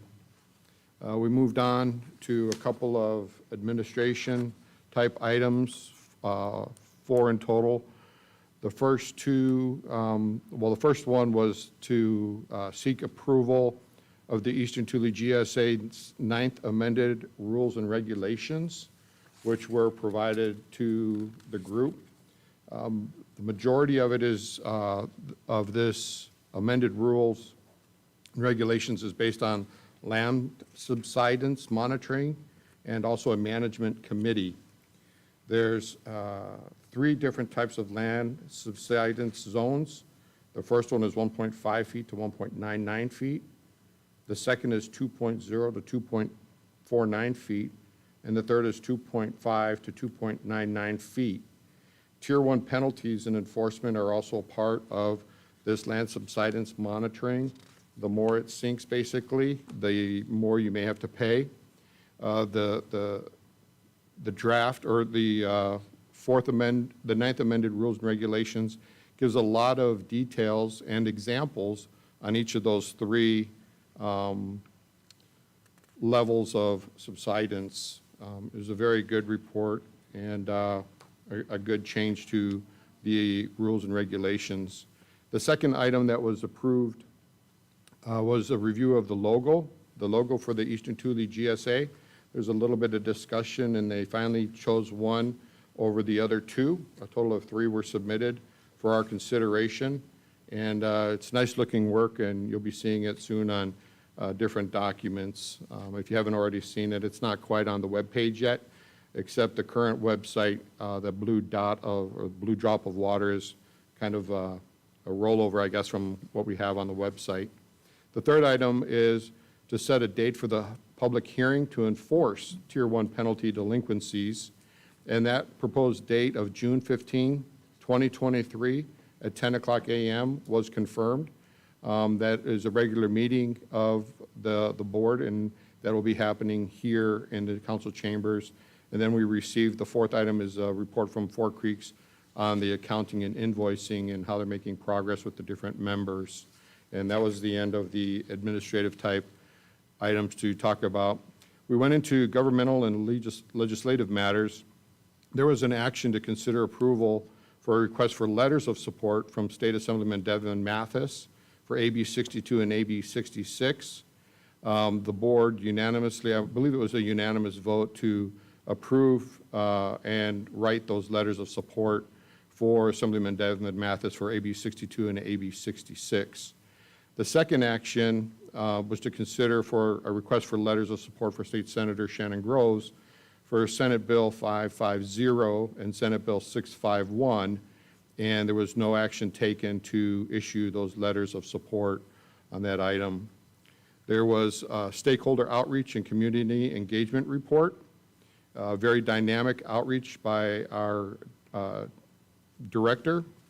We had received reports from committees, the stakeholder committee and the finance committee meeting. We received some other reports. We had a closed session item with nothing to report out to the public related to that. And the next meeting date is, it's Thursday, June 1st, 2023 at 2 p.m. And that's my report. Thank you, Councilmember Wyrock. The next one, Tulare County Water Commission. I was unable to attend, so there is no report. I will move on with the Tulare County Association One Voice Strip to Washington, D.C. I want to say that this year, our group of 5, we were strong and we were a significant delegation as we carried the TCAG platform of projects to Washington, D.C. It was Mayor Mendoza, City Manager John Lawless, Ted Smalley, and Ben Kimball, and I, TCAG representatives. We had 2 full meeting days, Wednesday and Thursday. On Wednesday, we dropped in on the Natural Resources Committee hearing, Save Our Sequoias Act, and we heard Supervisor Townsend testify. Mr. Townsend had a video during his presentation that sent a strong message to manage and unmanaged forest. And we stayed just long enough to hear Tule River Tribal Vice Chair Shai Nieto as he began to unfold his testimony. Then we had to leave very quickly because our meeting was scheduled, and we met with Trevor Smith of House Speaker Kevin McCarthy. We were thankful to his office for the continued support. We provided them with the regional transportation booklet, and we, as the dialogue unfolded, it was to the airport realignment and extension, emergency flooding, infrastructure support, climate change, river preservation, the Caldwell interchange. We extended the invitation to a Caltrans groundbreaking at the Agri Center on June 26. These talking points were from our briefing that morning with our PACE lobbyist. We then met with Congressman David Valadao, thanking him for his support, providing him with the priorities booklet. As our dialogue unfolded, he let us know he was pretty much aware of what was going on with the TCAG projects through the reports he receives from staff. However, he became very interested in the flooding situation with regard to debris in the river and its effect. The mountainous area, the Springville area, Porterville, the change of the river topography, as a lot of these fall within his district, including the reservation. We also extended the invitation to him to the Caltrans Agri Center groundbreaking on June 26, inviting him or one of his staff representatives. At this point, working with Mayor Mendoza, I had to thank him because we were able to tag team in the conversations in both of these meetings. Mr. Lawless, Mr. Smalley, and Mr. Kimball were available only to provide further information as deemed necessary. I want to say that these two meetings with these two House representatives were very productive, and in my opinion, were very positive because it was listened to. And on Thursday, our team split in two. And Mr. Lawless, Mr. Smalley, and I covered the meetings with the U.S. Department of Transportation, Assistant Secretary for Intergovernmental Affairs, and the Federal Aviation Administration, while Mayor Mendoza and Mr. Kimball covered the meeting with Congressman Jim Costa. In our meeting with the Department of Transportation, we met with a gentleman named Jeff Price and his assistant, his person in there. Her name was Zan Gundert. They were from the Office of Federal Highway Transportation. We thank them for their support of the build grant, highlighted flooding and impact to the roads, and a highlight of the MPO. Mr. Ted Smalley carried the torch in the dialogue in this meeting. I want to say there was a good discussion, however, this meeting went very fast. I believe that we were placed in a conference room where it was for someone else, and then someone else got the one we were supposed to be meeting with. However, they listened, they took our information, and it was, I think they provided us with some good information. We then went to the Federal Aviation Administration to meet with Mr. Ignacio Flores, the acting deputy associate administrator of airports. However, this gentleman's in charge of all the airports as we were speaking to him. And as we went to discuss the future of the Porterville Airport, where it is now, and the discussion of the road realignment and runway shift, Mr. Lawless is the one that took the dialogue and the torch at this meeting. It was important for us because we went there for the Porterville Airport to request continued funding and support so that we can continue with the projects that we have. And we did invite them to the groundbreaking of June 26th. I want to say at this meeting, there was good information sharing and recommendations.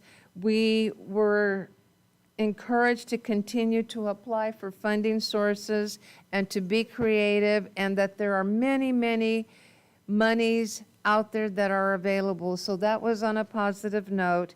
And Mr. Mendoza, who had met with Congressman Costa, indicated that his meeting was very positive as well. And I want to say that this is my third time back to Washington, D.C., and this one with a small group, we were very productive, and I believe that we were listened to because it was a smaller group. So that concludes that report. Where am I right now? Oh, the next one then. The Social Services Transportation Advisory Council. Vice Mayor? Yes. Mayor, do you mind if I do 6, 7, and 8 all Please together? do that. Okay. Please do that. All right, I'll start with STAC, the Social Service Transportation Advisory Council. This meeting was for STAC unmet needs, and so these are some of the recommendation highlights, just a couple here. Requesting direct access from Visalia Northside route from downtown towards the Target Shopping Center. And then regional on-demand service, which will include the communities of Pixley and Tooleyville.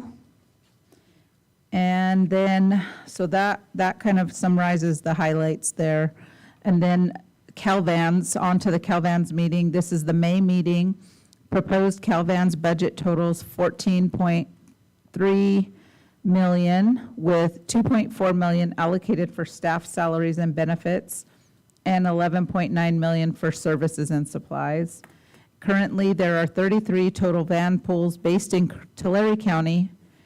28 of those are general van pools, such as those serving the state prisons and hospitals. 5 of those are agricultural van pools. And then on to the Transit Forum.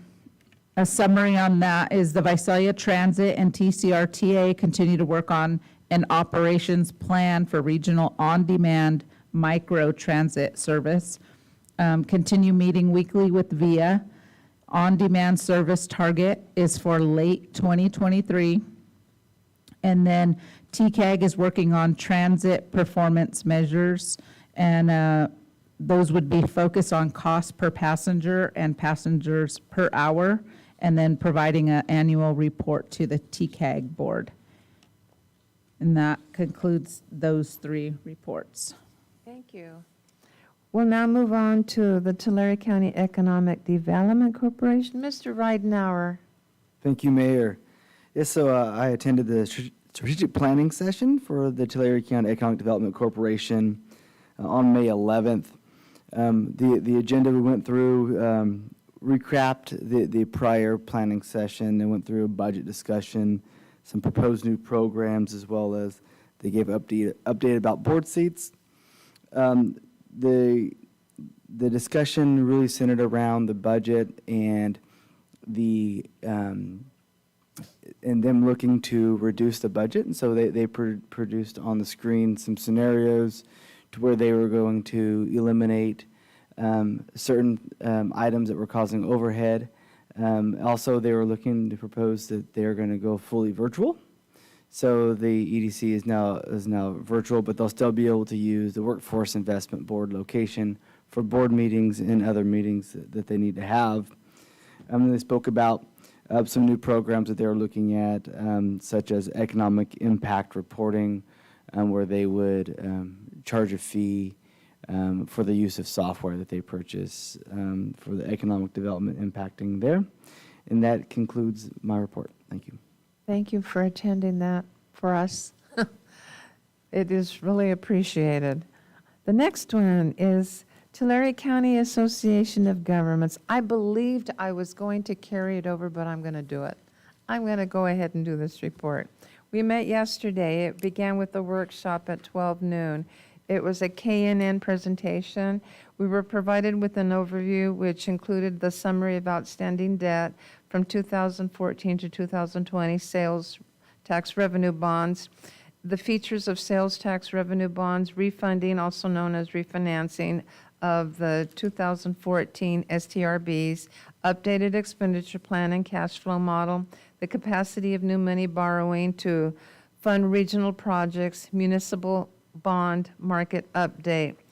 The savings schedule was provided. After the presentation, it was open for any question, if any. The full committee did not take action but gave direction to the executive officer to continue to work on the KNN, with the KNN, and to provide further information and direction, and he will be bringing that to us to another meeting.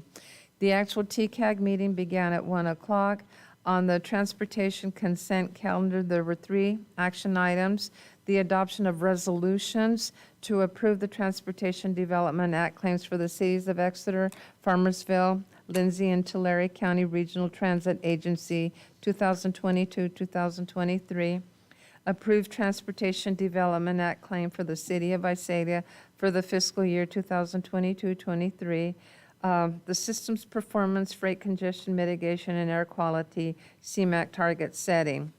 Transportation action discussion item. 1 action item was the adoption of resolution to approve the 2023 Tulare County Coordinated Human Services Transportation Plan. The rest was informational updates. Caltrans monthly report. Nothing for this area. Association consent calendar. The items of action were the approval of the April 17, 2023 TCAG board meeting minutes and the minutes of April 13, 2023 Technical Advisory Committee meeting, the adoption of resolutions of the 2023-24 overall work plan, and the local clearinghouse review 2023 through 25 of the Woodville Union Elementary School. All those items were unanimously approved. The 1 item of information is that May is National Bike Month. The association action discussion item, well, the only 1 item that was discussed was the legislative report, the One Voice trip to DC, which I provided there as I did tonight here. The two items of action were the adoption of resolutions, the consultant selection for Cross Valley Corridor Phase 1 Operations Plan, and appointment of vacancy for alternate member, at-large District Number 3. I want to say congratulations to Darlene Mata. Informational item, we will be having the Three Rivers Board Training and Board Retreat, which is for the member and for the alternate of TCAG, which is from 9 to 3. That concludes this report. The next meeting is scheduled for June 26 at 1 o'clock at the Tulare Ag Auditorium. And we will now move on to the Tulare County Regional Transit Authority. Councilmember Wyrock? Thank you, Mayor. I heard you use the word carryover before you gave your last report, and I won't carry this item over. I thought of carrying my note. I really thought of it, but Mr. Ridenhour, I was afraid he might carry over his report, and I wanted to hear him. I wanted to hear his report, so I decided I better do mine.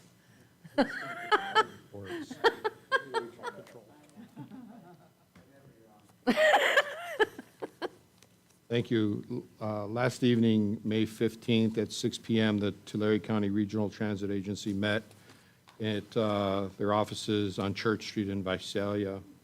We had a call to order, we had a welcome, and we had a roll call where a quorum was met.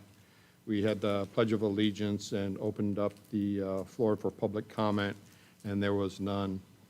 The agenda was set to go through reports and presentations and informational items, and then the consent calendar, and then to some discussion action items. And there was a request by a member to bring the discussion action items earlier into the report, to approve a professional service agreement with Susan Hafner of Multimodal Solutions for interim support services, and that was discussed and it was approved. The second item of discussion was the City of Porterville, our notice of withdrawal. That item has been talked about a little bit since then, and while we were meeting, we reviewed the background.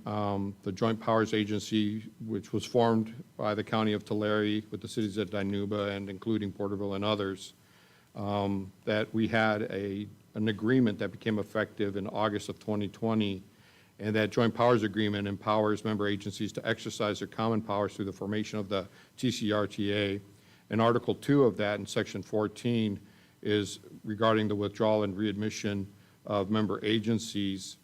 And it says that any party to this agreement may honor before May 1st of any year, give written notice to the transit agency that it is withdrawing from the transit agency. So the City of Porterville, as we all know, formally submitted, and I think the people involved in getting that letter together, formally submitted our notice. We acted at our April 18, 2023 meeting to authorize a notice of withdrawal effective June 30 of 2023. They acknowledged that we officially submitted it on April 28th before the deadline. So the recommendation from the board was to provide direction to staff on how to proceed with that withdrawal. There was a letter signed by our mayor directed to the Honorable Chair Segala, the chairperson of the Tulare County Regional Transit Agency, exercising our right pursuant to Article 2, Section 14 of the agreement to withdraw, and a request for a little bit of information, including a notice that the city reserves the right to rescind this notice of withdrawal prior to June 30, 2023. The city respectfully requests to be notified of what its share of contractual obligations are as of June 30, 2023. And we understand that the Article 2, Section 14 of the agreement will be implemented to determine the parties' various contractual obligations moving forward. And the city is doing that, and we are looking for some information from the Regional Transit Agency as well to balance the ledger, if you will. and reserving the city's right to recover the $1.6 million loan, which remains in effect for repayment no later than December 31, 2017. After some discussion, the board elected to move to closed session. The city of Porterville was not invited to attend the closed session. Neither was the new director, a member of the Tule River tribe, who I don't believe received notice of this meeting. So they were not able to attend either. When the closed session ended, the board returned to the room, and there was no item to report out. So we will wait to see if there's any action from the board in closed session that will be effective to the city of Porterville, and I'm sure the mayor and our honorable city manager will communicate when that letter arrives, if such a letter arrives. We then moved back to the executive committee report of April 28th, 2023, and I'm sorry I didn't take a lot of notes on some of the other items that were happening. The Sustainability Committee did not meet in the previous weeks. We were informed Monday morning and again at the board meeting that they would be setting up a Sustainability Committee next week, of which I am a member and I will plan to attend. There was an update on the Executive Director Search Committee. The Executive Committee is meeting independently to review people that are interested. The Safety Committee met. It was a great report on the progress of the Safety Committee. There was one presentation that was provided to us on the staff's performance and what all the staff is involved with. And there's a lot of people behind the scenes that are really working hard to make this an effective and sustainable agency. And everybody on the board, I'm sure, appreciates all of their efforts, and I certainly do.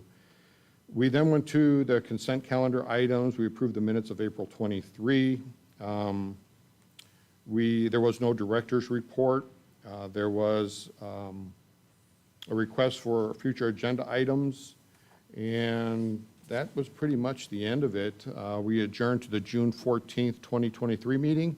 It'll take place, I believe, at 4 p.m. We decided to change the times to make it a little bit earlier to facilitate some different obligations that board members and staff have throughout the county and the various cities.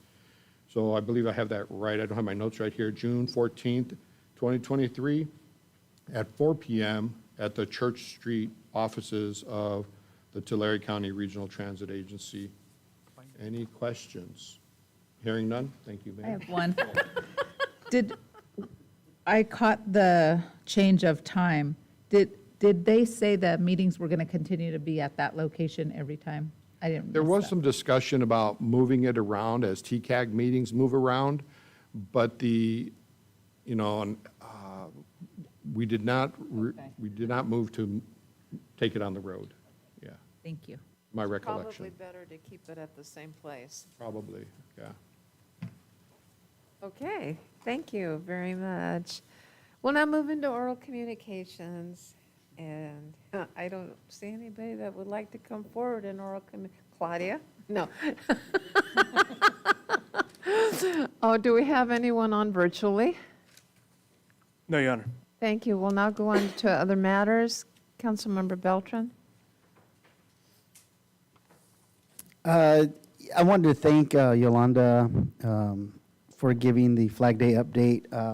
Our city is so patriotic, given our Veterans Day participation and our Vietnam Memorial and the unfortunate recognition of the amount of individuals that gave their life during the Vietnam conflict. So it was good to see the outreach that the newspaper had and other individuals helping participate. I was glad to hear that update. The Youth Commission, I love seeing youth involved, and to see it's somewhat rare to see them come. I think I've only seen them twice since I've been on, but to see the pictures of the other high school age kids involved in local government, that was really awesome to see. I appreciated that presentation by them. And they spoke so well in their report. They did a really good job. So thank you for praising them on our behalf. They really did a good job. The grand opening for the casino was awesome too. It was long, but it was great to hear all the stories of the struggle of getting that from the start, how it started from the younger members, that little seed of wild idea to come to fruition for them as a tribe. And then to hear at the end, I didn't get the gentleman's name, and I'll bring it up at another time, but I believe he was from the Redding tribe. He was speaking that they were hoping to get a casino built in the city that they're near, and their city is not welcome to that for them. And he spoke to, I believe Porterville is the only city in the state that has this joint agreement and was able, it's rare, let's just say it that way, whether other parts of the country, but at least in California. So, I mean, there's a lot of ways Porterville is a first in different things, and it was just beautiful to see the dancers and to see what the casino, a lot of people have the image of, this is just a moneymaker, but although it's an economic kind of, I don't want to say, it's just an economic opportunity for them. And just to see what they've done for the infrastructure, the medical services and health, the education, I mean, it's just amazing to see the infrastructure. I've gone up there since I was a kid, and just to see the improvements in the lives of these members. I loved how they didn't consider Porterville really like we're a neighbor, we're like family. And it was really, throughout the ceremony, that was referenced many times. So it was just, I was just honored to be able to participate in that. It was really just neat to hear all those stories. The parade was an awesome event. Love to see that. I think we have 3 parades we have in our community: Veterans, Christmas, and Cinco de Mayo. So it's great to see the marching bands, all the different people to participate, especially with the Hispanic culture in our community, those that are involved in our community. It was great to see that turnout and participate.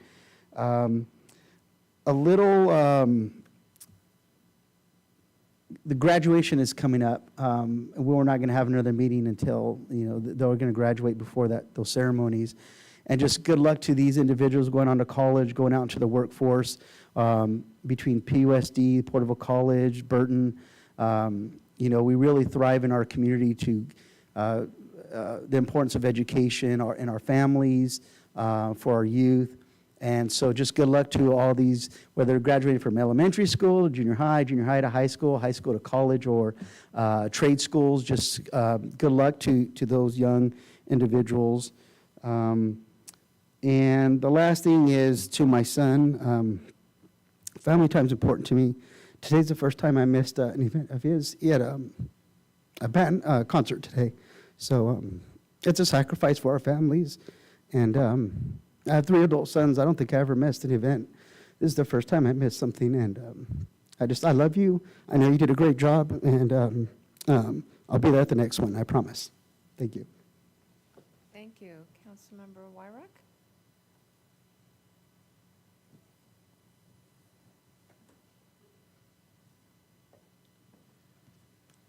Thank you.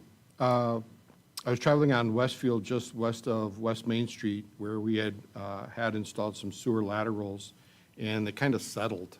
And the contractor was out there, and they leveled it off, and now I don't hit little bumps as I drive over that settled work. So I appreciate the city staff working with our contractors to keep the quality of work high and to keep it sustainable into the future. I noticed a mural across the street looking pretty good. I'd like to thank the art people for making that happen and for the city supporting that. I always love the library report. I think if we took the library report moments out of our city council meeting and stitched them together and sent them to the Ronald Reagan Memorial Library, we might get an executive from that organization to come up here and see what's happening in Porterville. A lot of great things happening in Porterville with our library. we've had some quarterly contractors updates. I think there's probably one coming up soon, and I would like to invite myself to take part in that update again. I received a lot of value from it, and I like trying to help the contractors in our community stay successful. They are, and I'd like to thank the builders. They're bringing additional housing to our city. That's jobs, and that's more tax revenue, of course, and really appreciate all of the builders' focus on helping our communities grow safely and within our plan. I'd like to thank the mayor and the city manager, Ted Smalley, Mayor Mendoza, and there was another individual that attended the trip to Washington, D.C. Real solid agenda, and I'm just wondering why you guys are here. I think you ought to get back there just as soon as possible with another list of things to conquer and to share our great story with the elected representatives and their staff. I too want to congratulate our graduating seniors and elementary school students, any person advancing to the next grade. And school's almost out. Celebrate safely. I'm talking to the seniors here.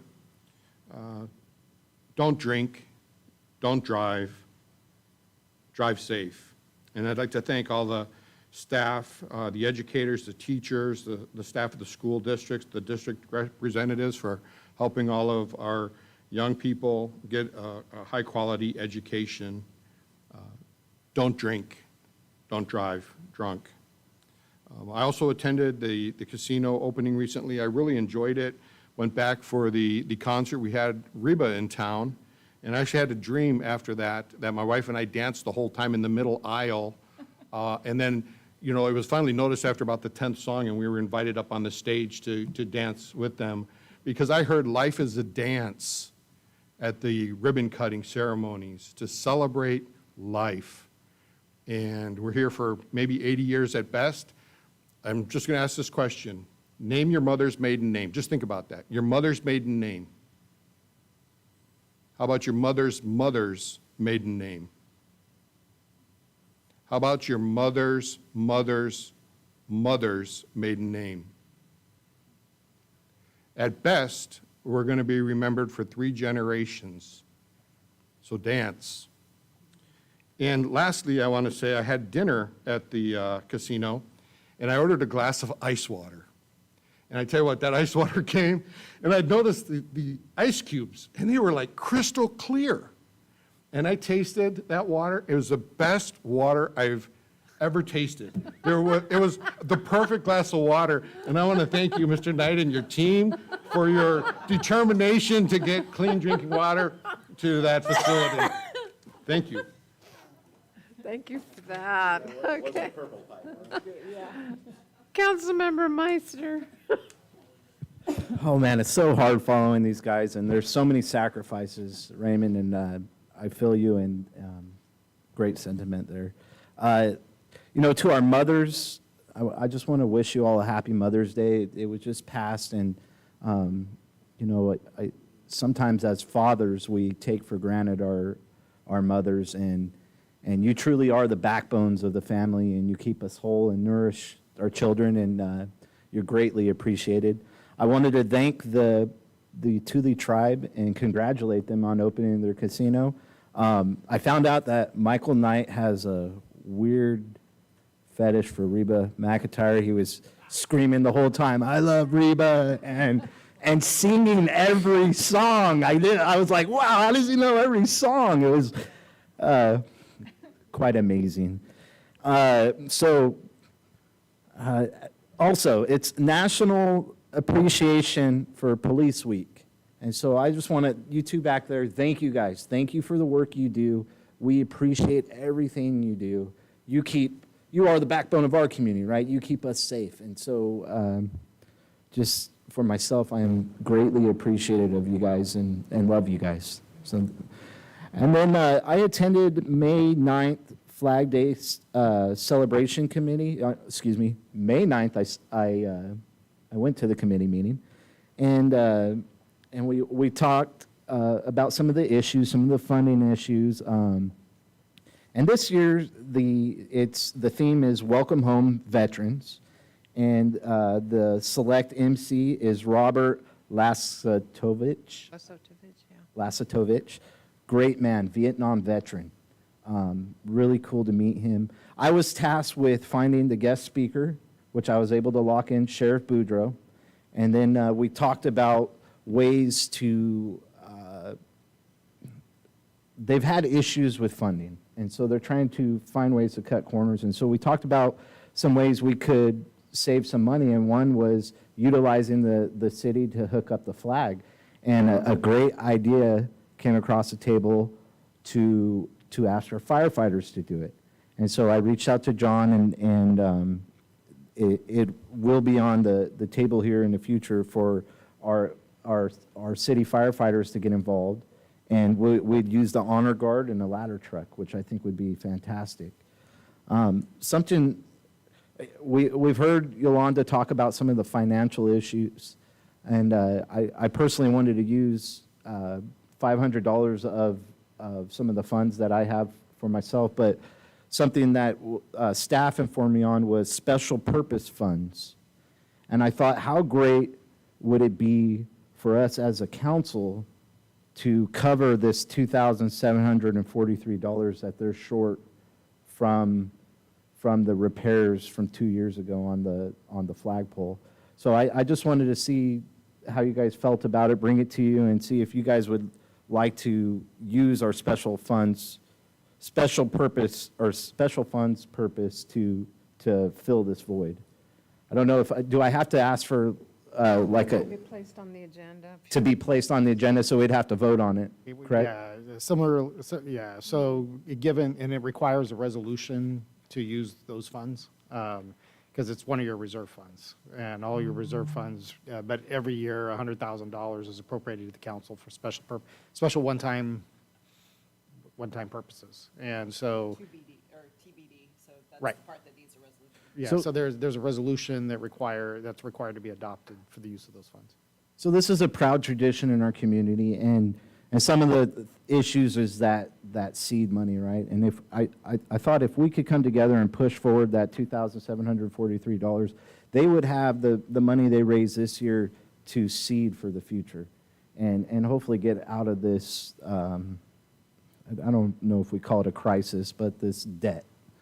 And so that would I make a motion then, asking for help? Have it added to the agenda for the next meeting? For the next council meeting, or do you want to go to through the process of bringing it, and then it'd be for the next Yeah, schedule? so we'll just do it here. I'll make a motion to add it to the agenda next council meeting as a scheduled matter for the $2,743. So that would be my motion. I'll second it. It'll be open to discussion and information. And so, yeah, I'll second that. I'll find out a little bit more about the organization and how they account for their funds and things like that. We have a motion and a second. Any further question, any discussion?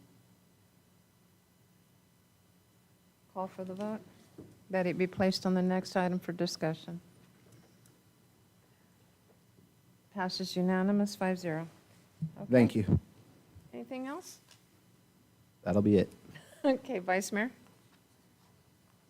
Yeah, so just a few things. I wanted to mention, well, first of all, we were invited by the tribal chairman on the 5th of May, Jason Ridenauer and I, to attend a review of the itinerary for the grand opening. So we attended with the chairman and 2 council members, and then the general manager and staff, to just kind of go over the itinerary that included the guest list, the time schedule, seating arrangements, things like that, so that we were prepared for the day.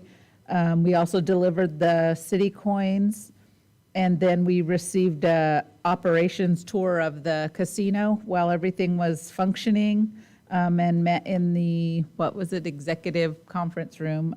So we were able to see the staffing areas, which was really interesting to see all the movement in action. So with that, then we went into the grand opening.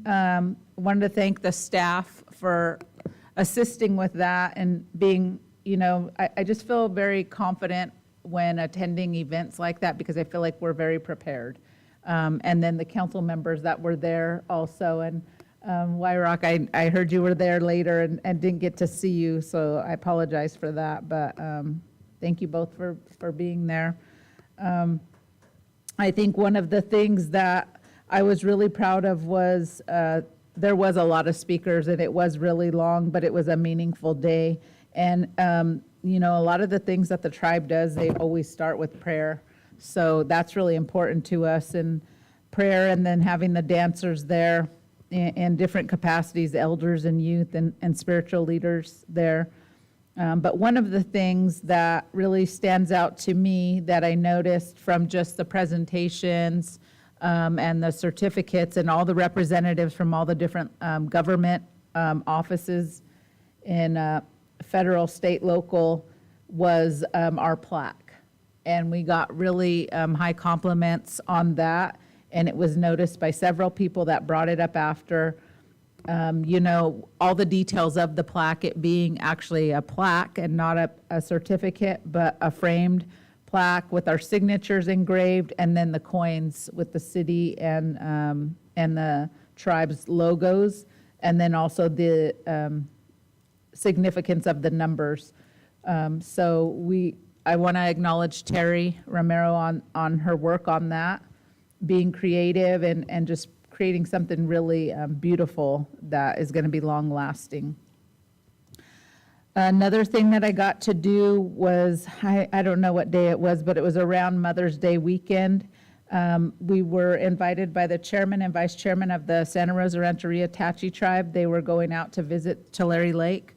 And so we were on the roads that were closed to the public just because you can't really drive there, but we were able to go out there with them, and they had some elders and tribal members from their community meeting to, they're basically trying to educate on the importance of that historical lake to them, and basically all the Central Valley.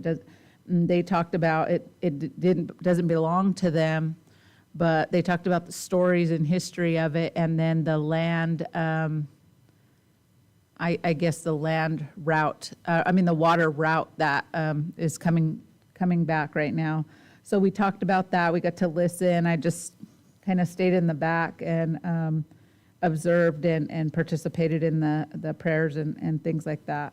So it was really cool to see. As far as you could see, there's just water. And people were asking me, well, how deep was it? Well, I don't know how deep. All I could judge by was the power poles that are not fully, they're halfway underwater. That's the only thing I could judge by from where I was. But they are planning to do an event where they invite other tribes and community, and they wanted to welcome local community so that we could all learn about the significance of that body of water to the people.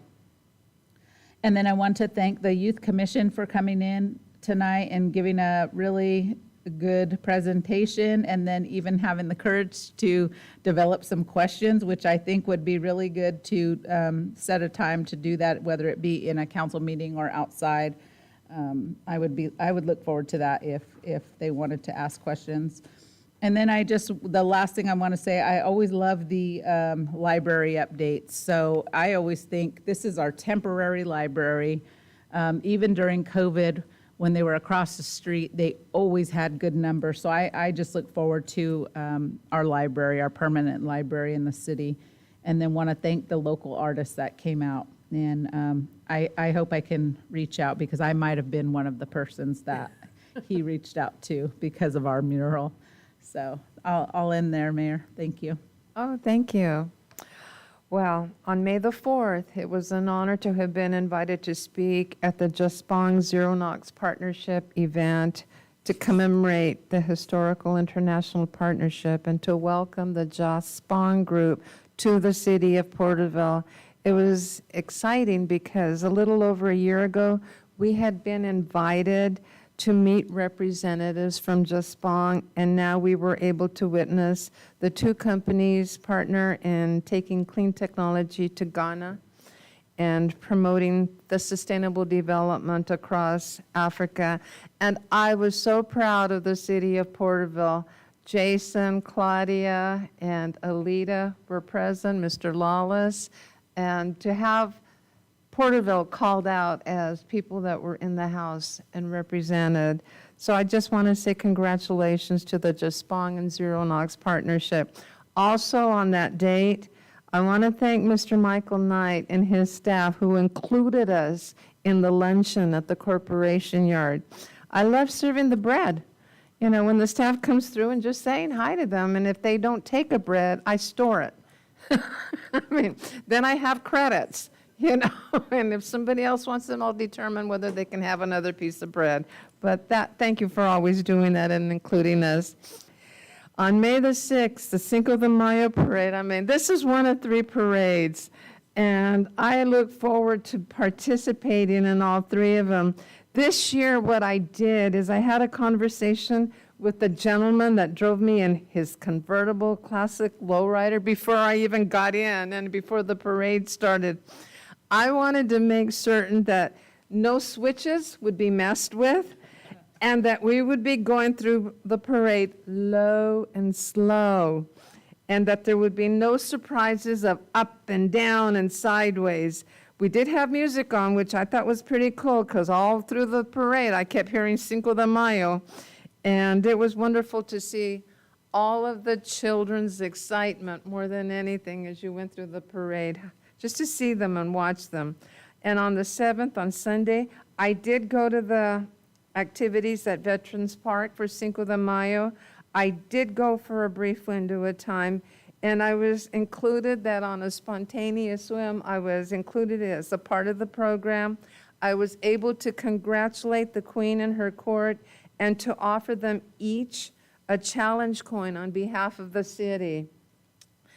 And I want to say congratulations to Eagle Mountain Casino on their grand opening on May the 9th, but I could swear that commercial that Mr. Lawless and I did back in November drew more people to the casino because it was on the kickdown, and people kept telling me, we saw you on TV inviting everybody to the casino. It was, and so I think that we helped a lot in that. I mean, we tried to get them to... No. I believe that commercial got a lot of people to the casino on the countdown. So, but I do want to say congratulations to the casino and their opening, and I look forward to the military banner ceremony on the 26th. That's one that I look forward to all the time. Julia, didn't you have a birthday a while back? Okay. Well, I just wanted to make sure you had a birthday. Okay, well, that's all I have to say. Mr. Lawless?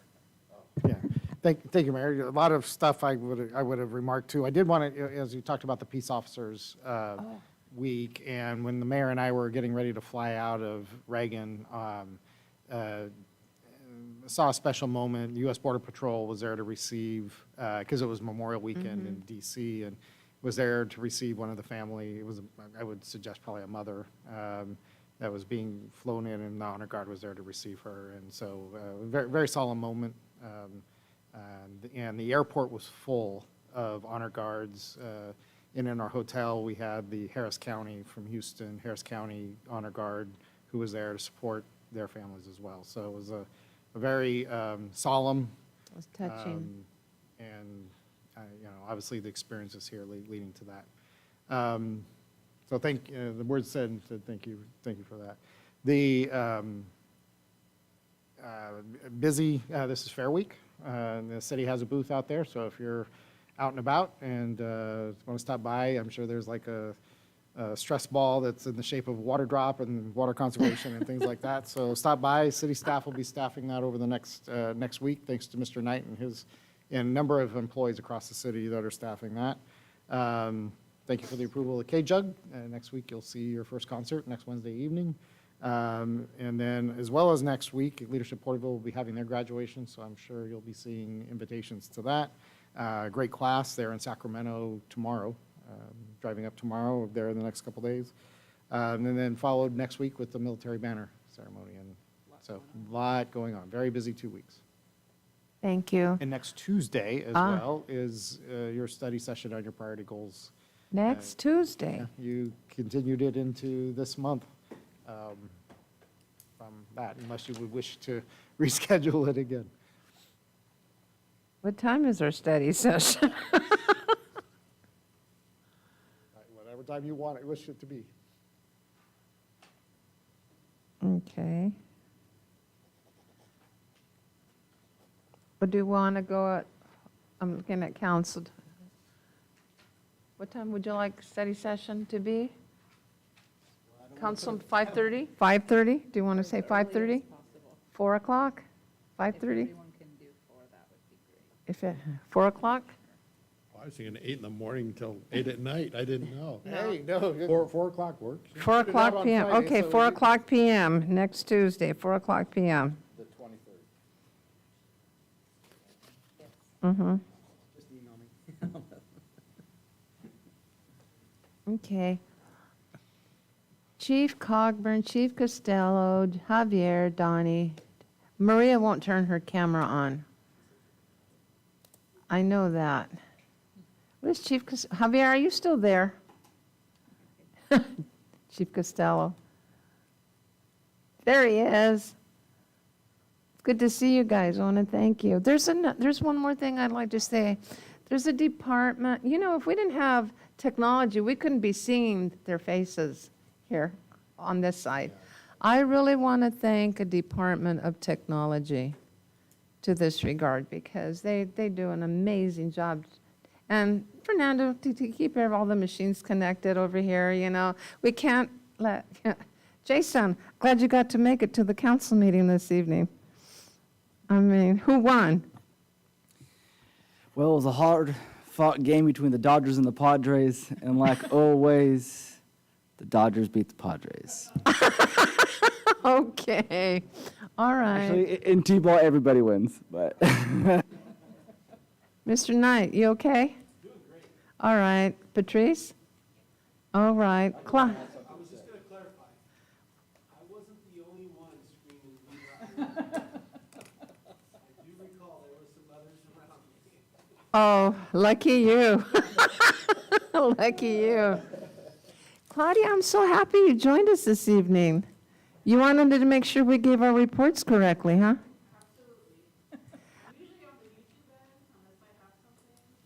Okay. It's good to see the officers in here. They really enjoy our council meetings, don't you? All right, that's good. All right, it is 9:06, no further discussion. Hi, Javier. You turned on over here, okay? That's good to see you. Have a good evening, everyone. It is 9:06. The meeting is adjourned. Did Javier, I think you won.